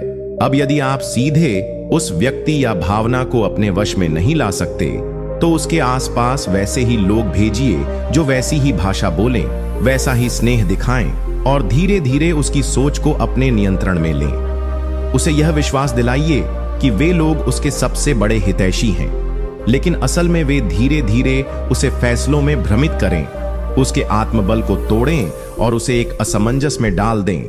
वह हर निर्णय में हिचकिचाने लगेगा, बार बार दूसरों पर निर्भर रहेगा और जब तक निर्णय लेगा तब तक बहुत देर हो चुकी होगी। यही वह बिंदु होता है जहां पर एक शक्तिशाली व्यक्ति अपनी शक्ति को खो देता है, क्योंकि उसने अपना आत्मनिर्भरता खो दी होती है। चाणक्य ने यह नीति एक पड़ोसी राजा पर लागू की थी जो शुरू में चंद्रगुप्त के विरुद्ध गठबंधन बनाने की तैयारी कर रहा था। चाणक्य ने उस राजा के प्रमुख सलाहकार की पत्नी के माध्यम से दरबार में एक दासी को नियुक्त करवाया जो अत्यंत सुंदर, शालीन और बुद्धिमान थी। धीरे धीरे वह दासी राजा के निकट आ गई। उसकी सेवा और हित चिंता से उसका विश्वास जीत लिया। राजा उससे कई विषयों पर सलाह लेने लगा, विशेष रूप से संवेदनशील राजनीतिक मामलों में। चाणक्य ने उस दासी के माध्यम से राजा को यह सलाह दिलवाई कि मौर्य से युद्ध नहीं बल्कि संधि करनी चाहिए, और इसी बात को बार बार दोहराया गया। धीरे धीरे वह राजा उस दासी की बातों पर इतना निर्भर हो गया कि अन्य मंत्रियों को दरकिनार करने लगा। उसके निर्णय भ्रमित होने लगे और अंततः उसने मौर्य से गठबंधन कर लिया, जबकि उसके राज्य के कई सामंत युद्ध के पक्ष में थे। यही नहीं, बाद में चाणक्य ने उस दासी को वहां से बुला लिया और राजा इतना असहाय महसूस करने लगा कि उसका मानसिक संतुलन बिगड़ने लगा और उसका राज्य कई हिस्सों में टूट गया। चाणक्य ने बिना एक भी सैनिक भेजे उस राजा की सत्ता और आत्मबल दोनों को समाप्त कर दिया। नीति 21। यदि तुम अपने शत्रु को बिना युद्ध किए समाप्त करना चाहते हो तो उसकी योजनाओं को समय से पहले जानकर ऐसे भ्रम फैला दो कि वह अपने ही विचारों और योजनाओं पर शंका करने लगे, क्योंकि जब कोई व्यक्ति अपने निर्णयों को लेकर ही असमंजस में आ जाता है और उसे हर दिशा में धोखा और विरोध दिखने लगता है तो वह या तो निर्णय लेने से डरने लगता है या फिर ऐसे निर्णय लेता है जो विनाश की ओर ले जाते हैं। इस नीति का सार यह है कि किसी भी शक्तिशाली व्यक्ति की सबसे बड़ी ताकत उसकी सोचने और योजना बनाने की क्षमता होती है, और यदि आप इस क्षमता को ही जड़ से हिला दें तो वह चाहे कितना भी धन, सेना या प्रतिष्ठा रखता हो, हार उसके बहुत निकट आ जाती है। चाणक्य कहते हैं कि जब कोई शत्रु योजना बना रहा हो तो उसके भीतर ही उसके विचारों पर प्रश्न चिन्ह उत्पन्न कर दो।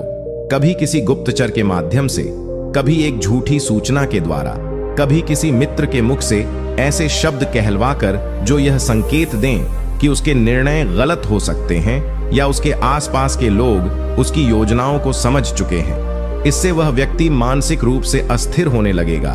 उसे अपने चारों ओर जासूस और विरोधी दिखने लगेंगे और वह हर कदम पर इतना सोचने लगेगा कि निर्णय में देरी और भ्रम उसका स्थायी स्वभाव बन जाएगा। यही भ्रम उसे नष्ट कर देता है, क्योंकि शत्रु से लड़ना आसान है, लेकिन अपने ही दिमाग से लड़ते रहना सबसे बड़ा युद्ध होता है। इस नीति को अपनाने के लिए सबसे पहले शत्रु की योजनाओं को जानना आवश्यक है।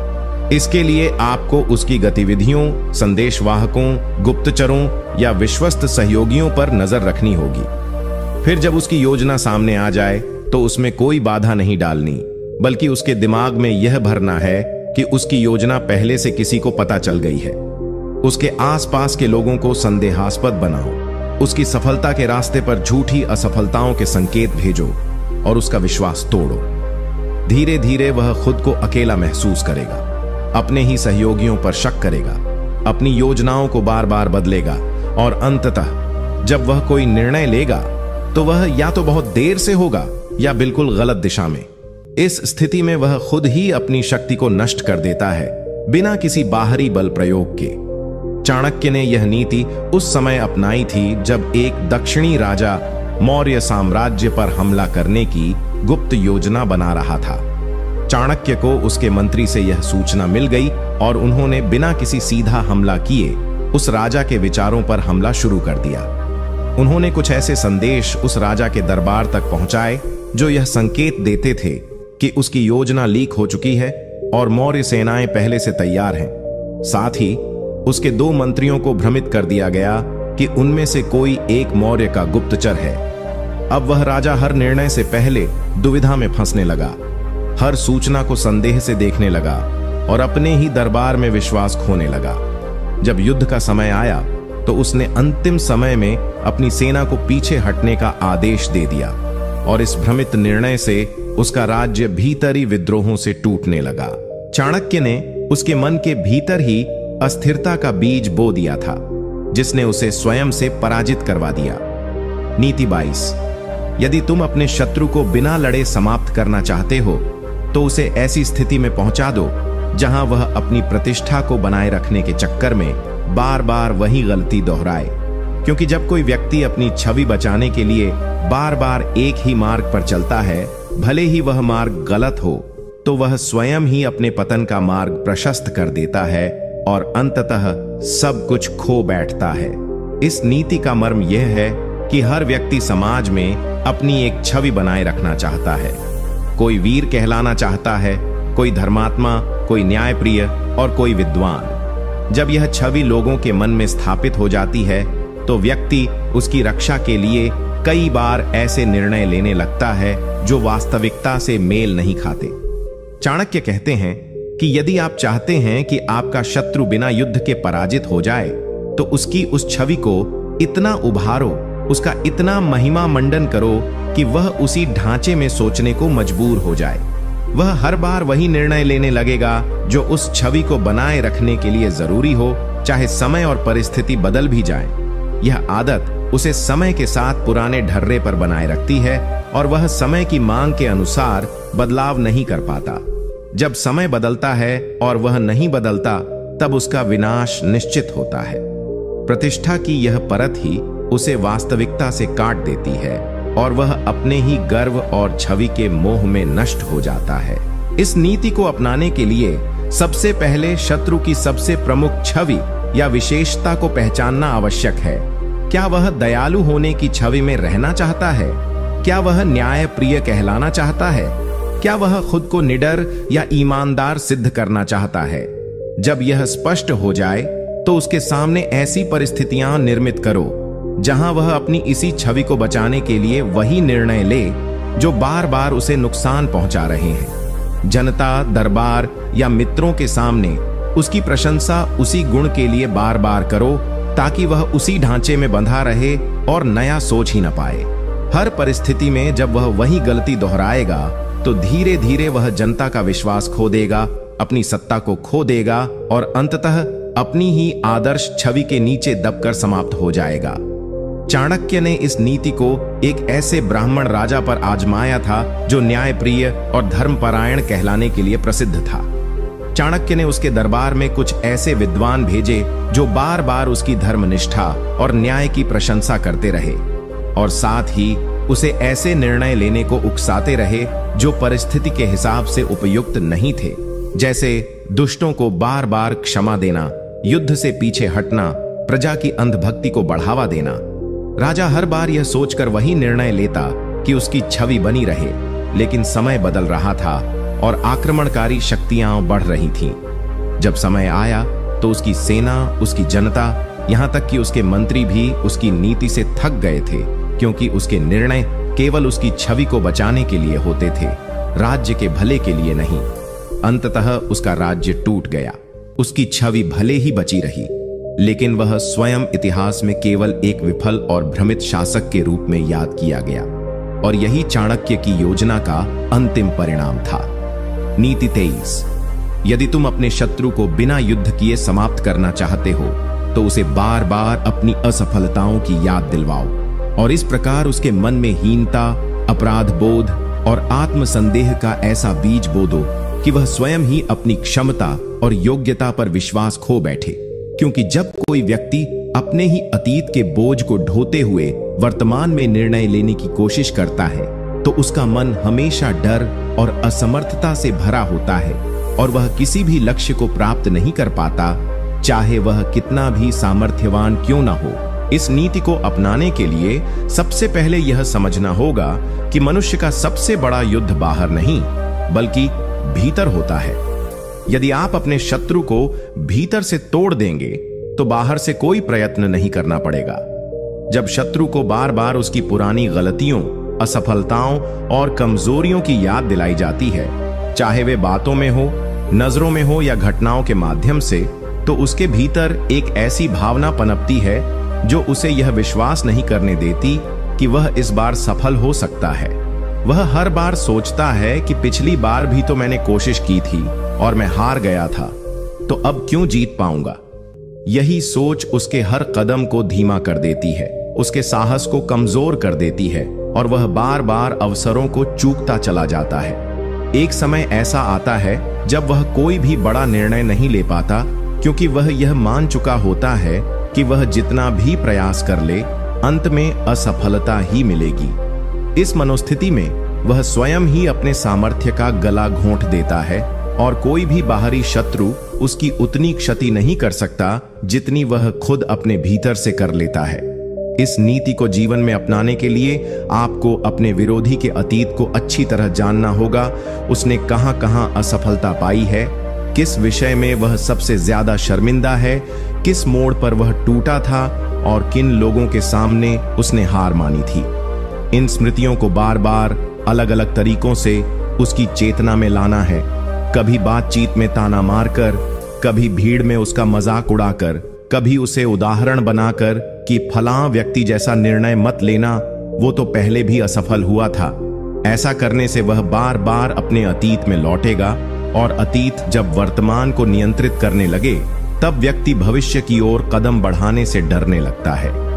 यही डर उसका सबसे बड़ा शत्रु बन जाता है और जब वह डर किसी के मन में स्थायी रूप से घर कर ले तो वह व्यक्ति बिना किसी बाहरी आक्रमण के समाप्त हो जाता है।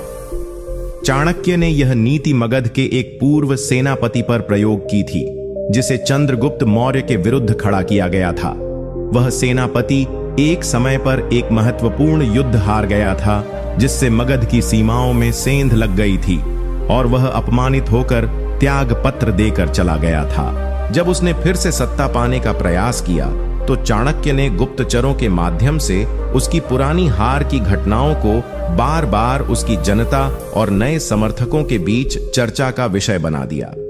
जब भी वह कोई निर्णय लेता, लोग उसे उसकी पुरानी हार की याद दिलाते, कहते, वो तो पहले भी ऐसे ही योजना बनाकर हार गया था, इसकी रणनीति पर विश्वास मत करो। यह सब सुन सुनकर वह भीतर से टूटने लगा। उसकी योजनाओं में आत्मविश्वास नहीं रहा, उसकी सेना भी आश्वस्त नहीं रही और अंततः एक दिन उसने अपने ही शिविर में आत्मसमर्पण कर दिया, क्योंकि वह मानसिक रूप से हार मान चुका था। चाणक्य ने केवल उसकी पुरानी असफलता को एक हथियार बनाकर उसका वर्तमान और भविष्य दोनों समाप्त कर दिए। नीति 24।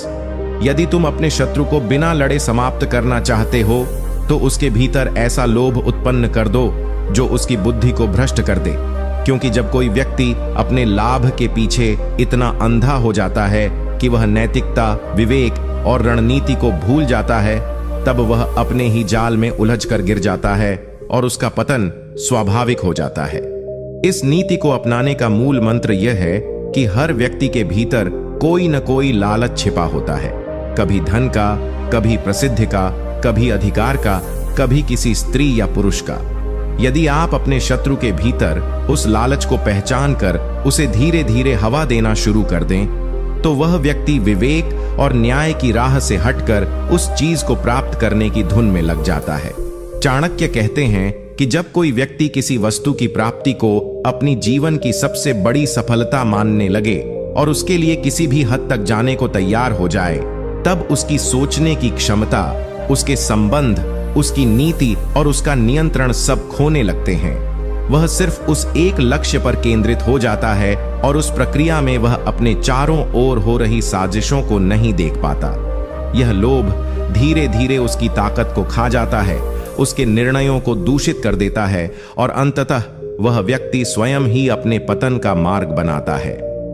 इस नीति को अपनाने के लिए सबसे पहले यह जानना आवश्यक है कि आपके शत्रु का सबसे बड़ा लालच क्या है। क्या वह और ज्यादा धन चाहता है?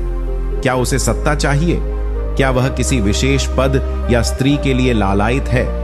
यह जानने के बाद आपको उसके सामने वैसा ही अवसर या प्रस्ताव रखना है जो उस लालच को और भड़का दे। यह प्रस्ताव इस तरह से हो कि वह यह समझे कि वह अवसर उसी के लिए बना है और अगर उसने अभी उसे नहीं अपनाया तो फिर जीवन भर पछताना पड़ेगा। लेकिन असल में वह प्रस्ताव एक जाल है जो उसे अपने ही नैतिक, राजनीतिक या सामाजिक पतन की ओर ले जाएगा। वह जितना उस लोभ के पीछे भागेगा उतना ही अपने लोगों से कटेगा, अपनी मूल रणनीति से भटकेगा और अपने निर्णयों में गलती करता चला जाएगा। चाणक्य ने यह नीति मगध के एक सेनापति पर प्रयोग की थी जो एक शक्तिशाली राजा के लिए सबसे बड़ा सहायक बन गया था और युद्ध की रणनीतियों में निपुण था। चाणक्य को यह ज्ञात हुआ कि वह सेनापति एक विशिष्ट रत्न, एक दुर्लभ हीरा का दीवाना है जो किसी कालीन के नीचे छिपा हुआ था और जिसकी कथा उसने बचपन से सुन रखी थी। चाणक्य ने अपने गुप्तचरों से यह खबर फैलाई कि वह रत्न हिमालय के एक विशिष्ट मठ में मौजूद है और वहां तक पहुंचने वाला पहला व्यक्ति उसका स्वामी बन सकता है। सेनापति ने राजा से आग्रह किया कि वह कुछ समय के लिए सेना का कार्यभार किसी और को सौंपकर खुद यात्रा पर जाए। राजा ने उसकी भक्ति को देखते हुए अनुमति दे दी। सेनापति उस रत्न की तलाश में निकल गया और महीनों तक खोजता रहा। इस दौरान न केवल सेना कमजोर हुई बल्कि राजा को कई स्थानों से पराजय का सामना करना पड़ा क्योंकि उसका प्रमुख रणनीतिकार अनुपस्थित था। अंततः वह सेनापति भी थक हार कर लौटा, लेकिन तब तक न उसकी प्रतिष्ठा रही न सेना का विश्वास और राजा ने उसे पदच्युत कर दिया। चाणक्य ने केवल एक लालच को हवा देकर एक पूरे साम्राज्य की रक्षा कर ली और अपने शत्रु को बिना तलवार चलाए धूल चटा दी। नीति 25। यदि तुम अपने शत्रु को बिना युद्ध किए समाप्त करना चाहते हो तो उसे ऐसे भ्रम में डाल दो जहां वह अपने मित्र और शत्रु में अंतर न कर पाए, क्योंकि जब किसी व्यक्ति को यह स्पष्ट न हो कि उसके आसपास कौन उसका सच्चा सहयोगी है और कौन उसे नुकसान पहुंचाने वाला, तब वह किसी पर विश्वास नहीं कर पाता और जब विश्वास की नींव ही हिल जाए तब सत्ता, शक्ति और सामर्थ्य सब व्यर्थ हो जाते हैं और व्यक्ति अकेलेपन, डर और संदेह में घिरकर स्वयं को मिटा देता है। इस नीति को अपने जीवन में अपनाने के लिए सबसे पहले शत्रु के चारों ओर मौजूद उसके सहयोगियों, मित्रों और सलाहकारों की सूची तैयार करनी होती है। फिर उन लोगों के बीच धीरे धीरे ऐसा माहौल बनाना होता है जहां कोई किसी पर पूरा भरोसा न कर सके। कभी किसी विश्वस्त मंत्री के माध्यम से शंका उत्पन्न कर दो कि वह दुश्मनों से मिला हुआ है। कभी कोई गुप्तचर बनाकर मित्र की वफादारी पर प्रश्न चिन्ह लगवा दो। और कभी शत्रु को झूठे प्रमाण दे दो कि उसकी गोपनीय बातें लीक हो रही हैं, लेकिन लीक करने वाला कौन है यह पता न चले। यह प्रक्रिया इतनी गहराई से होनी चाहिए कि शत्रु हर व्यक्ति को शक की नजरों से देखने लगे। जब ऐसा होता है तो वह सलाह लेना बंद कर देता है, कोई योजना किसी से साझा नहीं करता और निर्णय लेने में अकेला पड़ जाता है। यह अकेलापन ही उसके निर्णयों की सबसे बड़ी कमजोरी बन जाता है। जब व्यक्ति अपने भरोसेमंद साथियों पर भी भरोसा करना बंद कर दे तो वह धीरे धीरे न केवल मानसिक रूप से थक जाता है, बल्कि उसके आसपास के लोग भी उसे छोड़ने लगते हैं, क्योंकि उन्हें लगता है कि उनका सम्मान, प्रेम और निष्ठा पर भी सवाल उठाए जा रहे हैं। अंततः शत्रु एक ऐसे शून्य में पहुंच जाता है जहां वह सब कुछ होते हुए भी अकेला होता है और उसका अंत शुरू हो जाता है। चाणक्य ने यह नीति नंद वंश के एक प्रमुख राजकुमार के विरुद्ध प्रयोग की थी, जो राज्य का उत्तराधिकारी घोषित किया गया था। चाणक्य को पता था कि वह राजकुमार बेहद कुशल, साहसी और तेज बुद्धि वाला है, लेकिन उसका सबसे बड़ा बल था उसके चारों ओर मौजूद निष्ठावान मंत्रियों और सेनापतियों का समूह। चाणक्य ने उसी समूह को लक्ष्य बनाया और उनके बीच संदेश वाहकों, झूठे पत्रों और गुप्त सूचनाओं के माध्यम से भ्रम फैलाना शुरू किया। एक मंत्री के नाम से दूसरा मंत्री बदनाम हुआ। एक सेनापति को यह कहकर भड़काया गया कि दूसरा उसकी पदवी लेना चाहता है। राजकुमार को धीरे धीरे यह लगने लगा कि उसके सबसे करीबी लोग उसके ही विरोधी हो सकते हैं। वह हर निर्णय अकेले लेने लगा, किसी पर भरोसा नहीं करता और हर किसी को जांचता परखता रहता। उसकी यही आदत उसे मानसिक रूप से थका चुकी थी और जब असली संकट आया तब कोई उसके साथ खड़ा नहीं हुआ, क्योंकि सब उससे कट चुके थे। उस युद्ध में न केवल उसकी पराजय हुई, बल्कि वह कैद में चला गया और उसके बाद इतिहास से ही मिट गया। चाणक्य ने बिना तलवार चलाए उसके चारों ओर से उसकी नींव को ही उखाड़ दिया था। विश्वास की नींव। नीति 26।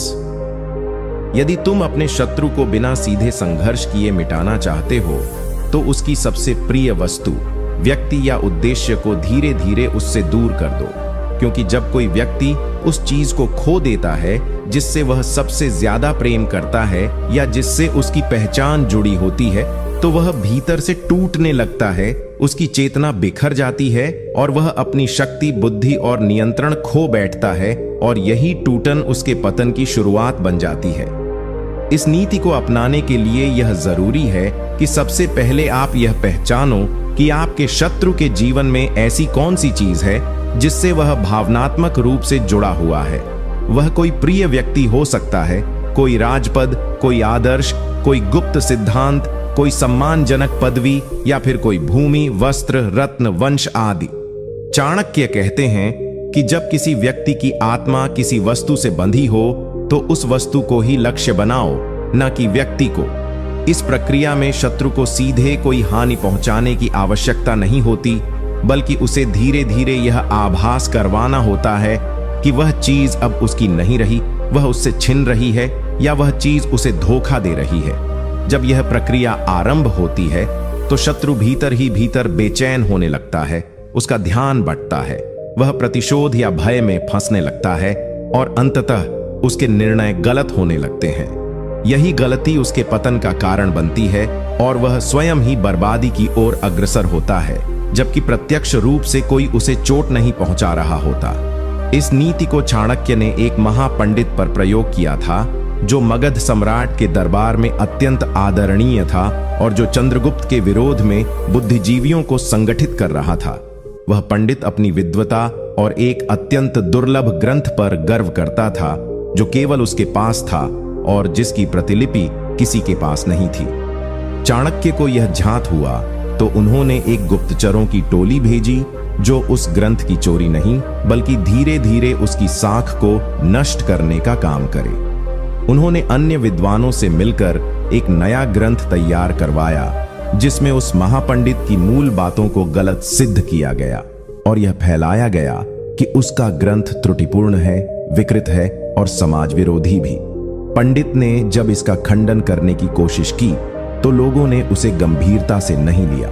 उसकी शिष्य मंडली भी छूट गई और उसका आत्मबल इतना गिर गया कि वह स्वयं ही राज्यसभा से निवृत्त हो गया और वन चला गया। चाणक्य ने उसका सबसे प्रिय विषय, उसकी विद्वता और उसका ग्रंथ को नष्ट नहीं किया, बल्कि उसकी प्रतिष्ठा को खत्म किया, और वही उसका विनाश बन गया। नीति 27। यदि तुम अपने शत्रु को बिना एक भी वार किए नष्ट करना चाहते हो तो उसके भीतर झूठा अभिमान उत्पन्न कर दो, क्योंकि जब कोई व्यक्ति स्वयं को सबसे बड़ा, अजेय और अक्षम्य समझने लगता है, तब वह न केवल दूसरों को तुच्छ समझता है, बल्कि अपने ही निर्णयों में गलती करने लगता है, और यही घमंड धीरे धीरे उसे उस स्थान से गिरा देता है जहां तक वह स्वयं को ले गया होता है।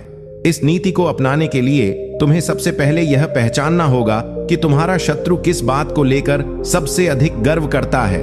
क्या वह अपनी बुद्धिमत्ता पर घमंड करता है, अपनी संपत्ति पर, अपने अनुयायियों या सैनिकों पर, या अपने चातुर्य पर? जब यह गर्व की बुनियाद जान लो, तब तुम्हें उसी गर्व को थोड़ा थोड़ा करके बढ़ाना है, लेकिन इस प्रकार कि वह स्वयं यह समझने लगे कि अब उसे कोई पराजित नहीं कर सकता, कोई उसे चुनौती नहीं दे सकता, और उसकी बुद्धि सबसे ऊपर है। जैसे जैसे यह भावना उसके भीतर बलवती होगी, वह आलोचना से परे सोचने लगेगा, सुझावों को नकारेगा, सावधानियां छोड़ देगा, और वहां से उसकी पतन यात्रा शुरू हो जाएगी। यह पतन धीरे धीरे होता है, पहले रणनीति में चूक, फिर लोगों का मोह भंग, फिर गलत निर्णय, फिर अपमान, और अंततः पराजय। यही कारण है कि चाणक्य कहते हैं कि सबसे आसान तरीका किसी को हराने का यही है कि उसे खुद के ही महिमा मंडन में उलझा दो, क्योंकि जो व्यक्ति स्वयं को महान समझता है वह सीखना बंद कर देता है, और जो सीखना बंद कर दे वह अंततः गिरता ही है। इस नीति का प्रयोग चाणक्य ने मालव देश के एक सेनापति पर किया था, जो अत्यंत वीर, चतुर और विजयी था, लेकिन अपने सामर्थ्य पर इतना अभिमानी था कि वह किसी की भी सलाह को आवश्यक नहीं समझता था। चाणक्य ने उसके चारों ओर ऐसे लोग लगाए जो उसकी तारीफ में झूठे गीत गाते, उसकी जीतों को बढ़ा चढ़ाकर बताते, और हर हार को भी रणनीति का हिस्सा बताते। धीरे धीरे वह सेनापति यह मानने लगा कि वह युद्ध में अपराजेय है और कोई भी उसे छू नहीं सकता। उसने अपने गुप्तचरों को हटाना शुरू कर दिया, सेना की तैयारियों को कम करने लगा, और युद्धों में बिना पूरी योजना के उतरने लगा। एक बार जब वह चंद्रगुप्त की सेना से भिड़ा तो उसकी तैयारी अधूरी थी। गुप्तचरों की सूचना झूठी निकली और उसकी सेना आधी भी नहीं थी। वह युद्ध हार गया और उसकी सेना में विद्रोह हो गया। अंततः वह सेनापति अपने ही सैनिकों द्वारा त्याग दिया गया और उसे शरण लेनी पड़ी। चाणक्य ने केवल उसका अहंकार ही इतना बढ़ा दिया कि वह खुद ही अपने विनाश का कारण बन गया। नीति 28। यदि तुम अपने शत्रु को बिना रक्त बहाए मिटाना चाहते हो तो उसकी सबसे बड़ी कमजोरी को उसका सबसे बड़ा हथियार बनाकर उसके ही विरुद्ध मोड़ दो, क्योंकि जब कोई व्यक्ति अपनी कमजोरी को पहचान नहीं पाता और उसे अपनी ताकत समझकर प्रयोग करने लगता है, तब वह उसी में उलझ जाता है, और वह जाल जो उसने दूसरों को फंसाने के लिए बुन रखा था, अंततः उसी को निगल जाता है। इस नीति को जीवन में अपनाने के लिए यह जरूरी है कि तुम अपने शत्रु की सबसे छुपी हुई या अनदेखी कमजोरी को पहचानो। वह कोई आदत हो सकती है, जैसे क्रोध, अत्यधिक विश्वास, अतिआत्म विश्वास, स्त्रियों के प्रति आकर्षण, या कोई और मनोवैज्ञानिक पक्ष। एक बार जब वह कमजोरी स्पष्ट हो जाए तो उसका ऐसा माहौल रचो जहां वह कमजोरी धीरे धीरे प्रकट हो और वही उसका व्यवहार तय करने लगे। जैसे अगर कोई व्यक्ति क्रोधी है तो बार बार उसे ऐसी स्थितियों में डालो जहां वह अपना आपा खो दे, और फिर उसका क्रोध ही उसकी छवि को नष्ट कर दे। यदि वह स्त्री आकर्षण में फंसने वाला है तो उस दिशा में उसे भटकाओ जहां वह निर्णय गलत ले। यह नीति चालाकी की पराकाष्ठा है, क्योंकि इसमें तुम शत्रु पर आक्रमण नहीं करते, बल्कि उसे अपनी ही बुराइयों से टकराने देते हो। यह नीति केवल मानसिक युद्ध की नहीं, बल्कि चरित्र विश्लेषण की पराकाष्ठा है, जहां शत्रु को हराने के लिए उसके भीतर के शत्रु को जिंदा किया जाता है। चाणक्य ने इस नीति का प्रयोग मगध दरबार के एक प्रमुख दरबारी पर किया था, जो अत्यधिक स्त्री सुख का अभिलाषी था, लेकिन दिखावे में संयम और मर्यादा का उदाहरण बनता था।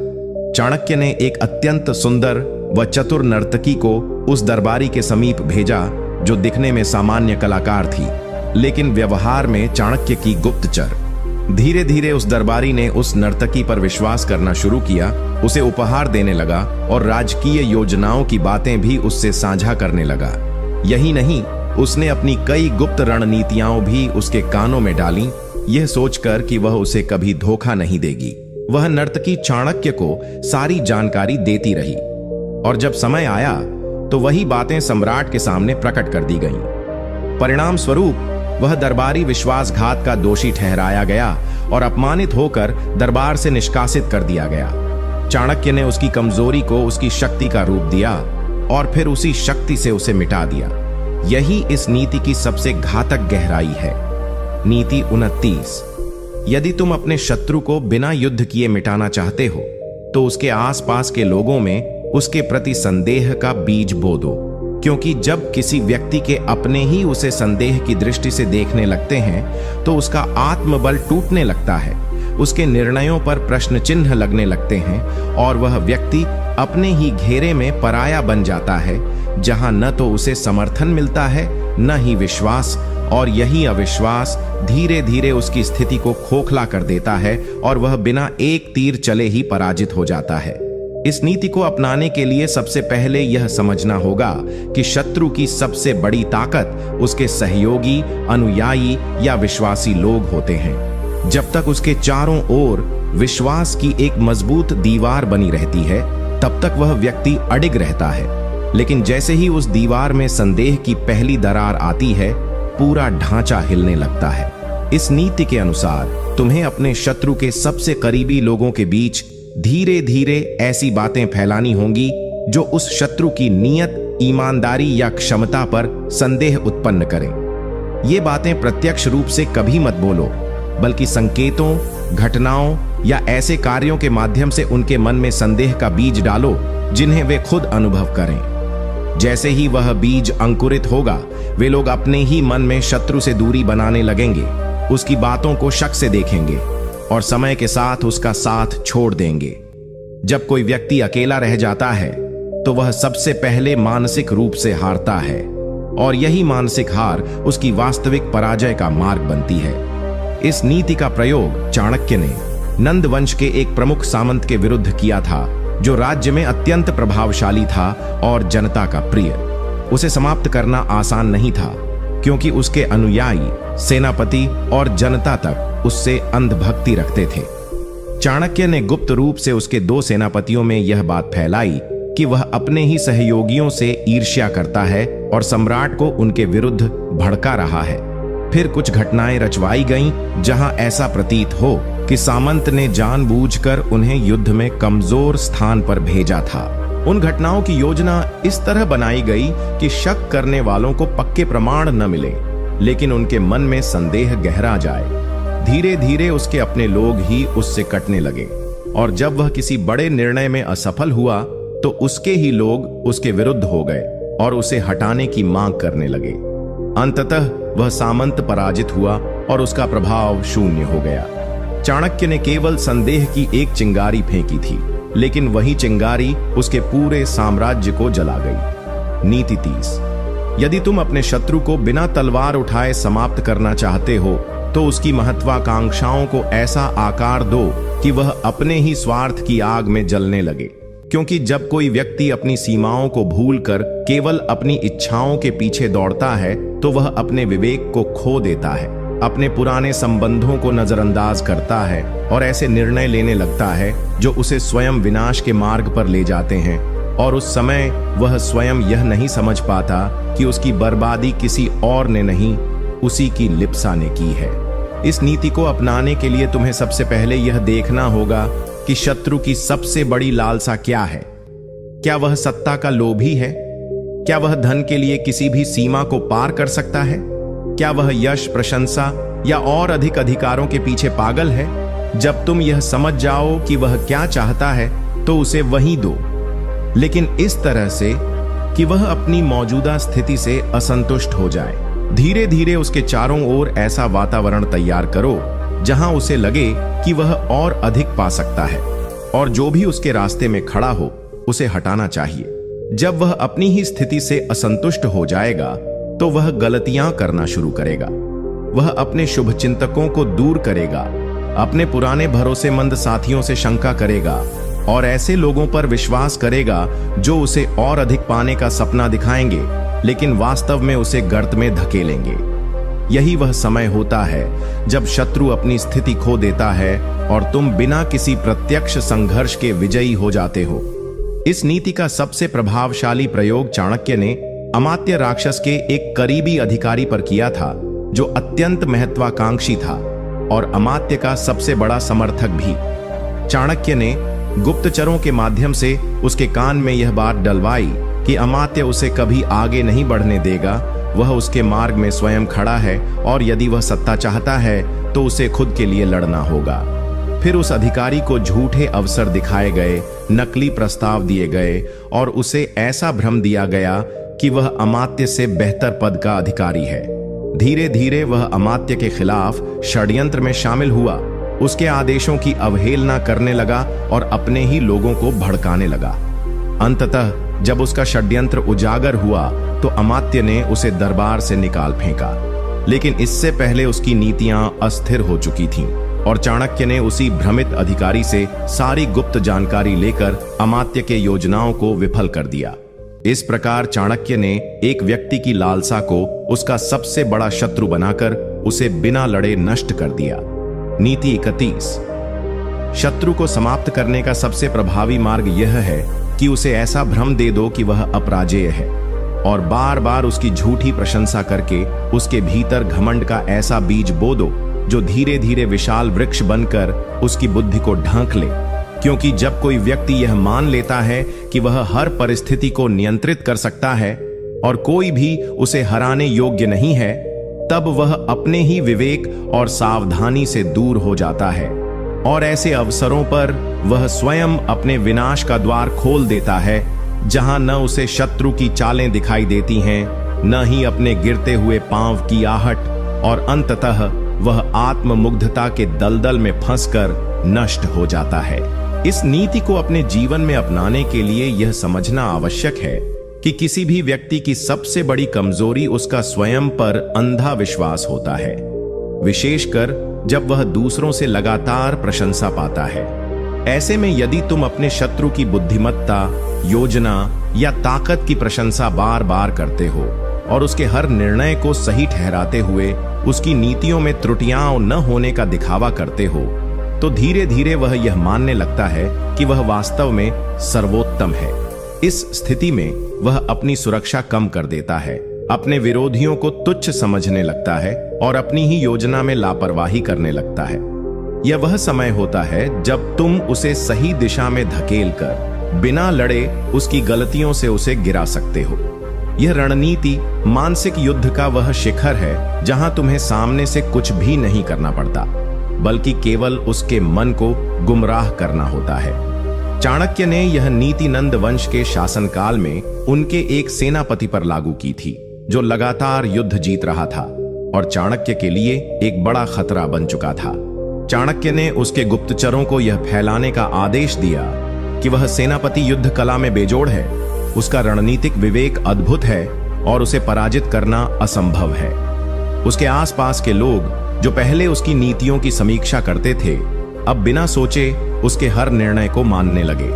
धीरे धीरे सेनापति में ऐसा अहंकार भर गया कि उसने बिना ठीक से योजना बनाए ही एक सीमावर्ती विद्रोह को दबाने के लिए सेना भेज दी। लेकिन वह विद्रोह वास्तव में चाणक्य द्वारा रचा गया जाल था। सेनापति ने वहां अपनी सारी शक्ति झोंक दी, लेकिन योजनाओं की कमी और अहंकार जनित गलत निर्णयों के कारण वह बुरी तरह पराजित हुआ और राज्य की प्रतिष्ठा को भारी क्षति पहुंची। अंततः सम्राट ने उसी अहंकारी सेनापति को हटाकर उसके स्थान पर एक नया अधिकारी नियुक्त किया और चाणक्य ने बिना सीधे टकराव के उस खतरे को समाप्त कर दिया। नीति 32। यदि तुम अपने शत्रु को बिना युद्ध किए समाप्त करना चाहते हो, तो उसे ऐसे कार्यों में उलझा दो जिनमें उसकी प्रतिष्ठा दांव पर लगी हो। उसे बार बार समाज में अपनी छवि बनाए रखने के लिए ऐसे निर्णय लेने को मजबूर करो जो बाहर से उसे शक्तिशाली दिखाए, लेकिन भीतर से उसकी जड़ें खोखली कर दें। क्योंकि जब कोई व्यक्ति केवल अपनी छवि बचाने में लग जाता है, तब वह वास्तविकता से दूर चला जाता है। और तब वह ऐसे मार्ग पर बढ़ता है जो उसे धीरे धीरे मानसिक, सामाजिक और रणनीतिक रूप से समाप्त कर देता है। उस समय उसे यह समझ ही नहीं आता कि वह लड़ नहीं रहा, बल्कि अपनी प्रतिष्ठा को बनाए रखने के मोह में हार रहा है। इस नीति को जीवन में अपनाने के लिए हमें यह समझना होगा कि सबसे मजबूत किला वही होता है जिसके द्वार भीतर से बंद हों। लेकिन अगर भीतर ही दरारें आ जाएं, तो बाहरी हमला किए बिना भी वह ढह सकता है। अपने शत्रु को कमजोर करने के लिए तुम्हें उसके अपने मित्रों, सलाहकारों या विश्वास पात्रों में शंका पैदा करनी होगी। कभी किसी रहस्य के लीक होने की खबर फैलाकर, कभी यह दिखाकर कि वह अपने लोगों से कुछ छिपा रहा है, या कभी कभी किसी एक को विशेष अधिकार देकर बाकियों में ईर्ष्या का बीज बोकर। जब शत्रु का अपना ही दल उसके निर्णयों पर सवाल उठाने लगे, तब वह असहाय हो जाता है। वह अपने सबसे भरोसेमंद सलाहकारों को लेकर असमंजस में रहता है कि कौन सच्चा है और कौन झूठा, और यही भ्रम उसकी सोचने, समझने और निर्णय लेने की शक्ति को छीन लेता है। ऐसी स्थिति में वह अपनी सबसे बड़ी शक्ति अपने साथियों से ही कट जाता है, और जब नेतृत्व अकेला रह जाए तो उसके गिरने की प्रक्रिया स्वाभाविक हो जाती है। चाणक्य ने यह नीति नंद साम्राज्य के सेनापति रुद्रसेन के खिलाफ अपनाई थी। रुद्रसेन को उसकी नीतियों के लिए जाना जाता था, लेकिन उससे अधिक वह अपने सैनिकों और मंत्रियों के साथ संबंधों में अत्यधिक विश्वास रखता था।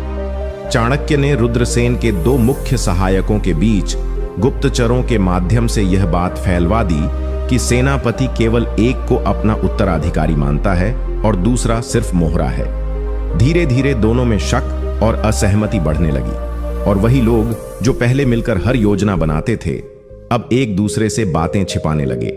एक दूसरे की चुगली सम्राट तक पहुंचने लगी और वहां से आदेश भी भटकने लगे।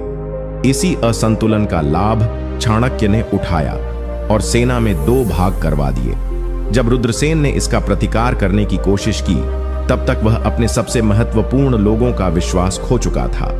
उसकी स्थिति कमजोर हो चुकी थी और अंततः उसे उसकी ही सेना ने विश्वासघात कर पदच्युत कर दिया। इस तरह चाणक्य ने बिना किसी युद्ध के रुद्रसेन जैसे ताकतवर सेनापति को समाप्त कर दिया। नीति 34। यदि तुम अपने शत्रु को बिना युद्ध किए मिटाना चाहते हो, तो उसकी सबसे बड़ी लालसा को ही उसका सबसे बड़ा शत्रु बना दो। उसे ऐसा प्रलोभन दो जिसे वह नकार न सके, और फिर उस प्रलोभन की ओर बढ़ते हुए वह धीरे धीरे अपनी मर्यादाओं, अपनी नीति, अपने संबंधों और अपनी सोच को छोड़ता चला जाएगा।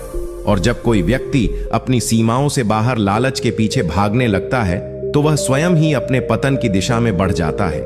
ऐसे व्यक्ति को हराने की जरूरत नहीं पड़ती, क्योंकि वह स्वयं ही अपने निर्णयों से मिट जाता है। उसकी शक्ति, उसका प्रभाव और उसका आत्मविश्वास उस लालसा की जंजीरों में जकड़ा हुआ सड़ने लगता है, और अंत में वह व्यक्ति उसी वस्तु के कारण समाप्त होता है जिसे वह सबसे अधिक प्राप्त करना चाहता था। इस नीति को अपनाने के लिए पहले यह समझना जरूरी है कि आपके शत्रु की सबसे बड़ी कमजोरी क्या है।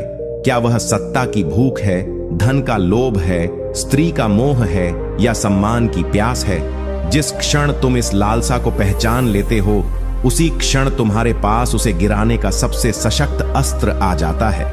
अब तुम्हारा कार्य है उस लालसा को सामने लाना, उसे आकर्षक बनाकर प्रस्तुत करना और धीरे धीरे शत्रु को उसकी ओर खींचना। यह प्रक्रिया बहुत धीमी हो सकती है, लेकिन अत्यधिक प्रभावशाली होती है, क्योंकि इसमें शत्रु को पता भी नहीं चलता कि वह जिस मार्ग पर चल रहा है वह वास्तव में उसकी पराजय की ओर जा रहा है। जब वह अपनी तृष्णा की पूर्ति के लिए अपने ही सिद्धांतों से समझौता करने लगता है, तब वह बाहरी दृष्टि में शायद सफल दिखे, लेकिन भीतर से उसका क्षय शुरू हो चुका होता है। अंततः वह स्वयं ही एक ऐसे जाल में फंसता है जिसे उसने अपने लिए सफलता का मार्ग समझा था, लेकिन जो वास्तव में एक विध्वंस का द्वार था। चाणक्य ने यह नीति मगध के वाणिज्य प्रमुख विष्णुपाल के साथ प्रयोग की थी, जो अत्यंत प्रभावशाली और नीतिपरक माना जाता था। चाणक्य ने यह जान लिया था कि विष्णुपाल को सबसे अधिक लालच था विदेशी व्यापार से आने वाले धन का। चाणक्य ने अपने लोगों के माध्यम से उसे ऐसा प्रस्ताव भेजवाया जिसमें उसे एक विशाल विदेशी व्यापार संधि की संभावना दिखाई गई। लेकिन उसमें एक शर्त थी कि उसे गुप्त रूप से राजकोष से कुछ नीतियों को दरकिनार करना होगा। विष्णुपाल ने अपने लाभ के लोभ में वह प्रस्ताव स्वीकार कर लिया। धीरे धीरे वह और अधिक घपलों में फंसता गया और अंततः उसकी गतिविधियां उजागर हो गईं। राज परिवार ने उसे न केवल उसके पद से हटाया बल्कि उसकी सारी संपत्ति भी जब्त कर ली गई। जो व्यक्ति सत्ता और प्रभाव का उदाहरण था वह लोभ के कारण स्वयं ही मिट गया और चाणक्य ने उसे बिना तलवार उठाए ही पराजित कर दिया। नीति 35। यदि तुम्हारा शत्रु अहंकार में डूबा हो और उसे अपने बल, बुद्धि या सामर्थ्य पर अत्यधिक गर्व हो तो उस गर्व को ही उसके विनाश का माध्यम बना दो। उसकी प्रशंसा में इस कदर विष घोल दो कि वह स्वयं को अपराजेय समझने लगे। और जब कोई व्यक्ति यह मानने लगता है कि उसे कोई पराजित नहीं कर सकता, तब वह सबसे बड़ी भूल करता है, क्योंकि तब वह अपने चारों ओर से आने वाले संकेतों को नजरअंदाज करने लगता है, सलाह को हंसी में उड़ाने लगता है और शत्रुओं को तुच्छ समझकर निर्णयों में चूक करता है। यही चूक उसकी हार का कारण बनती है, क्योंकि उसका आत्ममुग्ध होना ही उसे वास्तविकता से दूर कर देता है। और जब कोई व्यक्ति वास्तविकता से दूर हो जाए तो फिर उसे हराना कठिन नहीं बल्कि सहज हो जाता है। इस नीति को अपने जीवन में अपनाने के लिए आपको यह सीखना होगा कि कैसे किसी के अहं को उसकी कमजोरी में बदला जा सकता है। जब आप यह पहचान लें कि आपका शत्रु अपनी बुद्धिमत्ता या शक्ति पर घमंड करता है, तो आपको धीरे धीरे उसका घमंड बढ़ाने का कार्य करना है, न कि उसे तोड़ने का। उसका सम्मान सार्वजनिक रूप से करना, उसके निर्णयों की अत्यधिक सराहना करना, उसे ऐसे लोगों से घेरना जो उसकी हां में हां मिलाएं, यह सब मिलकर उसे उस स्थिति में ले जाएगा जहां वह अपनी सीमाओं को भूलने लगेगा। वह अपने आप को इतना अधिक सर्वज्ञ मानने लगेगा कि दूसरों की बात सुनना बंद कर देगा और यहीं से उसकी हार शुरू होगी। आपके लिए उस समय उसका कोई भी निर्णय, कोई भी योजना उसके अहं के कारण त्रुटिपूर्ण हो जाएगी और आप बिना कोई सीधा संघर्ष किए केवल उसकी गलतियों का लाभ उठाकर उसे समाप्त कर सकते हैं। चाणक्य ने यह नीति उस समय अपनाई जब वह मगध के राजा धनानंद की नीति निर्माण प्रणाली को भीतर से तोड़ना चाहता था। धनानंद को अपने निर्णयों और प्रशासनिक ज्ञान पर अत्यधिक गर्व था। चाणक्य ने उसके दरबारियों के माध्यम से उसकी हर योजना की प्रशंसा करवानी शुरू की। धीरे धीरे धनानंद को लगने लगा कि उसकी हर योजना निष्कलंक है और वह किसी भी चुनौती का सामना कर सकता है। परिणाम स्वरूप उसने अपने सबसे अनुभवी मंत्रियों की सलाह को नजरअंदाज करना शुरू कर दिया और जो युद्ध नीति पहले सामूहिक सोच से बनती थी, वह अब केवल राजा के घमंड से निर्देशित होने लगी। इसी घमंड के कारण जब धनानंद ने तक्षशिला की ओर बिना तैयारी के आक्रमण का आदेश दिया, तो चाणक्य पहले से तैयार था और उसने छोटी सी सेना से ही उस विशाल आक्रमण को रोक दिया। पराजय के बाद भी धनानंद ने अपनी गलतियों को नहीं स्वीकारा और धीरे धीरे उसके अपने मंत्री भी उससे दूर होने लगे। अंततः वह अपने ही अहंकार के कारण सत्ता से गिर गया और चाणक्य ने बिना सीधे युद्ध किए एक घमंडी राजा को मिटा दिया। नीति 36। यदि शत्रु तुमसे सीधा टकराव नहीं कर रहा है लेकिन तुम्हारे विरुद्ध षड्यंत्र रच रहा है, तो उसे पराजित करने का सबसे प्रभावी तरीका यह है कि तुम उसकी योजनाओं की जानकारी उसी के माध्यम से निकालो जिस पर वह सबसे अधिक विश्वास करता है, और फिर उस पर सीधा वार नहीं करके उसकी पूरी सोच, उसकी रणनीति और उसके विश्वास को ही उसकी कमजोरी में बदल दो। उसे इस हद तक भ्रमित कर दो कि वह अपने ही करीबी लोगों पर शक करने लगे, और जब किसी को अपने ही लोगों पर भरोसा नहीं रह जाता तब वह भीतर से टूट जाता है। उसकी हर योजना कमजोर हो जाती है, क्योंकि योजनाएं अकेले नहीं बनाई जाती, विश्वास से बनाई जाती हैं, और यदि विश्वास ही टूट जाए तो साम्राज्य भी बिखर जाता है। इस नीति को अपनाने के लिए सबसे पहले आपको शत्रु की मनोस्थिति को समझना होगा। यदि वह व्यक्ति अपने कार्यों में छिपा हुआ है, खुलकर वार नहीं करता, लेकिन आपको नीचे गिराने के लिए अंदर ही अंदर चालें चलता है, तो सीधी प्रतिक्रिया देना उसे और सतर्क बना देगा। ऐसे में आप चुपचाप उसकी टीम या करीबी लोगों में से किसी ऐसे व्यक्ति को खोजिए जो या तो स्वार्थी हो या असंतुष्ट हो, और फिर उसे अपना साधन बनाइए। उसके माध्यम से शत्रु की योजनाओं को समय से पहले जानिए, और जब वह चाल चलने को तैयार हो तभी उसमें ऐसी दरार डाल दो कि उसकी पूरी टीम के बीच विश्वास समाप्त हो जाए। उसे यह महसूस हो कि उसकी हर योजना असफल हो रही है क्योंकि उसका ही कोई विश्वास पात्र उसे धोखा दे रहा है। यही मानसिक तनाव उसकी सबसे बड़ी कमजोरी बन जाएगा, और वह न तो किसी से खुलकर बात कर पाएगा, न ही कोई ठोस निर्णय ले पाएगा। उस स्थिति में उसका पतन निश्चित हो जाता है और आपको युद्ध करने की आवश्यकता ही नहीं पड़ती। चाणक्य ने इस नीति का प्रयोग उस समय किया जब मगध साम्राज्य के कई दरबारी गुप्त रूप से चाणक्य के प्रयासों के विरुद्ध षड्यंत्र रच रहे थे। उन्होंने सीधा विरोध नहीं किया, परंतु उनकी चालें चाणक्य को बदनाम करने, चंद्रगुप्त को दूर करने और योजनाओं को विफल करने के लिए थीं। चाणक्य ने कोई सार्वजनिक प्रतिकार नहीं किया, बल्कि उन्हीं में से एक दरबारी, जो पद से तो छोटा था लेकिन महत्वाकांक्षा से बड़ा, को गुप्त रूप से अपनी ओर कर लिया। वह दरबारी मगध के बड़े मंत्रियों की हर गुप्त सभा की जानकारी चाणक्य को देता था। चाणक्य ने वही जानकारी प्रयोग कर उनकी योजनाओं से एक कदम आगे चलते हुए उन्हें बार बार विफल किया। परिणाम स्वरूप दरबार में अविश्वास फैल गया। मंत्रीगण एक दूसरे को शक की नजर से देखने लगे और कई मंत्रियों ने दरबार छोड़ दिया। इस आंतरिक विघटन के कारण मगध की शक्ति कमजोर हो गई और चाणक्य को बिना एक भी तलवार उठाए पूरे शासन तंत्र को अस्थिर कर देने का अवसर मिल गया। नीति 37। जो व्यक्ति तुम्हारी कमजोरियों को जानता है वही तुम्हारे लिए सबसे खतरनाक शत्रु बन सकता है। इसलिए किसी भी व्यक्ति को इतना निकट न आने दो कि वह तुम्हारी कमजोरियों को भांप सके, और यदि कोई पहले से ही तुम्हारे गुप्त पक्षों से परिचित हो चुका है तो सबसे पहले उस व्यक्ति के मन से तुम्हारे प्रति सम्मान या भय को समाप्त मत होने दो, क्योंकि जब कोई व्यक्ति तुम्हारी कमजोरियों को जानकर भी तुम्हें गंभीरता से लेना बंद कर देता है, तब वह उन्हें तुम्हारे विरुद्ध अस्त्र बना सकता है, और यह सबसे घातक अवस्था होती है, क्योंकि तब तुम स्वयं को उसी व्यक्ति के सामने नंगा महसूस करने लगते हो जिसके पास तुम्हारी वास्तविकता की चाबी है, और वह व्यक्ति बिना कोई हथियार उठाए केवल तुम्हारे सच को उजागर करने की धमकी देकर ही तुम्हारा नियंत्रण हासिल कर सकता है। और जब कोई तुम पर मानसिक नियंत्रण पा लेता है तब वह तुम्हें हारने पर मजबूर कर देता है, चाहे तुम कितने ही बलवान या बुद्धिमान क्यों ना हो।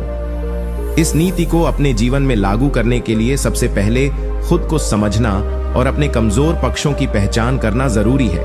आपको यह जानना होगा कि आपने किन लोगों को कब कब कैसे कैसे अपने निजी पक्षों, रहस्यों या गलतियों से अवगत कराया है, और फिर यह सोचना होगा कि क्या वे व्यक्ति अब भी उतने ही भरोसेमंद हैं। यदि नहीं, तो ऐसे व्यक्तियों के साथ दूरी बनाना ही समझदारी है। आप यह भी सुनिश्चित करें कि अब से किसी को भी इतने अधिक करीब न आने दें कि वह आपके व्यक्तिगत विचारों, भय, असुरक्षाओं या योजनाओं को जान सके। रिश्तों में सीमाएं स्पष्ट होना आवश्यक है, विशेषकर उन लोगों के साथ जो कभी आपके अपने थे लेकिन अब उनके इरादे स्पष्ट नहीं हैं। चाणक्य कहते हैं कि जो आज तुम्हारा मित्र है वह कल शत्रु बन सकता है। इसलिए अपने भीतर के रहस्य किसी के सामने इस प्रकार न खोलो कि वह तुम्हारे अस्तित्व पर अधिकार पा जाए। मानसिक नियंत्रण किसी भी युद्ध में सबसे निर्णायक होता है, और यदि यह नियंत्रण आपके हाथ में न हो तो आपकी हार तय है। इस नीति का प्रयोग चाणक्य ने उस समय किया जब वह जान गए थे कि तक्षशिला में पढ़ते समय उन्होंने जिन मित्रों के साथ जीवन के कई गहरे अनुभव साझा किए थे, उनमें से एक मित्र अब मगध के लिए काम कर रहा है और चाणक्य की योजनाओं को जानकर उन्हें विफल करने की मंशा रखता है। चाणक्य ने न तो उस मित्र का प्रत्यक्ष विरोध किया, न ही कोई सार्वजनिक स्पष्टीकरण दिया। उन्होंने उसी मित्र को भ्रम में रखते हुए यह महसूस कराया कि वह अब भी चाणक्य पर भारी है, लेकिन धीरे धीरे उसके आसपास के लोगों के माध्यम से उसे ऐसी स्थिति में पहुंचा दिया कि वह स्वयं ही भ्रम और भय का शिकार होने लगा। जब उसे यह लगने लगा कि चाणक्य शायद उसकी चालों को पहले से ही जानता है और किसी बड़े प्रतिकार की तैयारी कर रहा है। तब उसने स्वयं ही चाणक्य से दूरी बनानी शुरू कर दी। चाणक्य ने न तो उसे उजागर किया, न ही सार्वजनिक रूप से नीचा दिखाया, लेकिन अपने आत्मनियंत्रण और मानसिक चातुर्य से उस व्यक्ति को इतना भ्रमित कर दिया कि वह किसी भी रणनीति में भाग लेने के योग्य नहीं रहा। यही चाणक्य की बुद्धिमत्ता थी। वह युद्ध किए बिना ही अपने शत्रु को मानसिक रूप से पराजित कर देते थे। नीति 38। जो व्यक्ति तुम्हारे शत्रु के मन में तुम्हारे प्रति संदेह या असंतोष पैदा कर सकता है, वह तुम्हारा सबसे मूल्यवान गुप्त अस्त्र है। ऐसे व्यक्ति को पहचानो, उसे साधो और उसका उपयोग उस बीज की तरह करो जो धीरे धीरे विष का वृक्ष बन जाए, लेकिन बाहर से फलदार दिखाई दे। क्योंकि किसी भी युद्ध में सबसे बड़ा हथियार होता है शत्रु के मन में भ्रम और अविश्वास का संचार करना। जब शत्रु अपने ही लोगों पर संदेह करने लगता है, जब उसके अपने सलाहकारों की निष्ठा डगमगाने लगती है और जब वह अपने ही संगठन की जड़ों में संकोच, भय और लोभ देखने लगता है, तब वह शक्तिशाली होते हुए भी भीतर से टूट जाता है। चाणक्य कहते हैं कि शत्रु को पराजित करने के लिए हर बार युद्ध की आवश्यकता नहीं होती। कई बार एक गलतफहमी, एक संदेह, एक आधा सच और एक समय पर छोड़ी गई अफवाह ही काफी होती है ताकि वह अपने ही लोगों से घिरा होकर भी अकेला पड़ जाए। और यही वह समय होता है जब वह सबसे कमजोर होता है। इस नीति को अपनाने के लिए आपको सबसे पहले अपने शत्रु के सबसे निकटस्थ लोगों को समझना और उनका मनोविज्ञान पढ़ना होगा। हर बड़े व्यक्ति के पास कोई न कोई ऐसा व्यक्ति अवश्य होता है जो या तो स्वयं महत्वाकांक्षी होता है या असंतोष से भरा हुआ होता है। आपको केवल इतना करना है कि उस व्यक्ति को सूक्ष्म रूप से यह आभास कराना है कि वह जो सोच रहा है वह सही है, कि उसके साथ अन्याय हो रहा है, कि उसे उसका मूल्य नहीं मिल रहा, कि वह अधिक योग्य है लेकिन पीछे रखा गया है। एक बार यह बीज उसके मन में जम गया, फिर वह स्वयं ही उस असंतोष को बढ़ाता जाएगा और धीरे धीरे वह आपके शत्रु की नींव को अंदर से खोखला करने लगेगा। चाणक्य नीति कहती है कि यदि शत्रु के किले की दीवारें मजबूत हों तो दीवार पर हमला करने से बेहतर है दीवार के भीतर दीमक भेज दो। चाणक्य ने इस नीति का प्रयोग मगध के दरबार में किया था, जब उन्होंने देखा कि धनानंद के चारों ओर ऐसे दरबारी हैं जो सत्ता की दौड़ में खुद को नजरअंदाज महसूस करते हैं।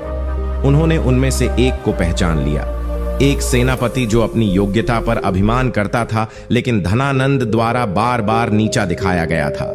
चाणक्य ने किसी सीधी बात के बजाय केवल एक सूत्र छोड़ा, अगर तुम्हारे जैसे वीर को धनानंद केवल दरबार में खड़ा रखे तो राज्य की रक्षा कौन करेगा।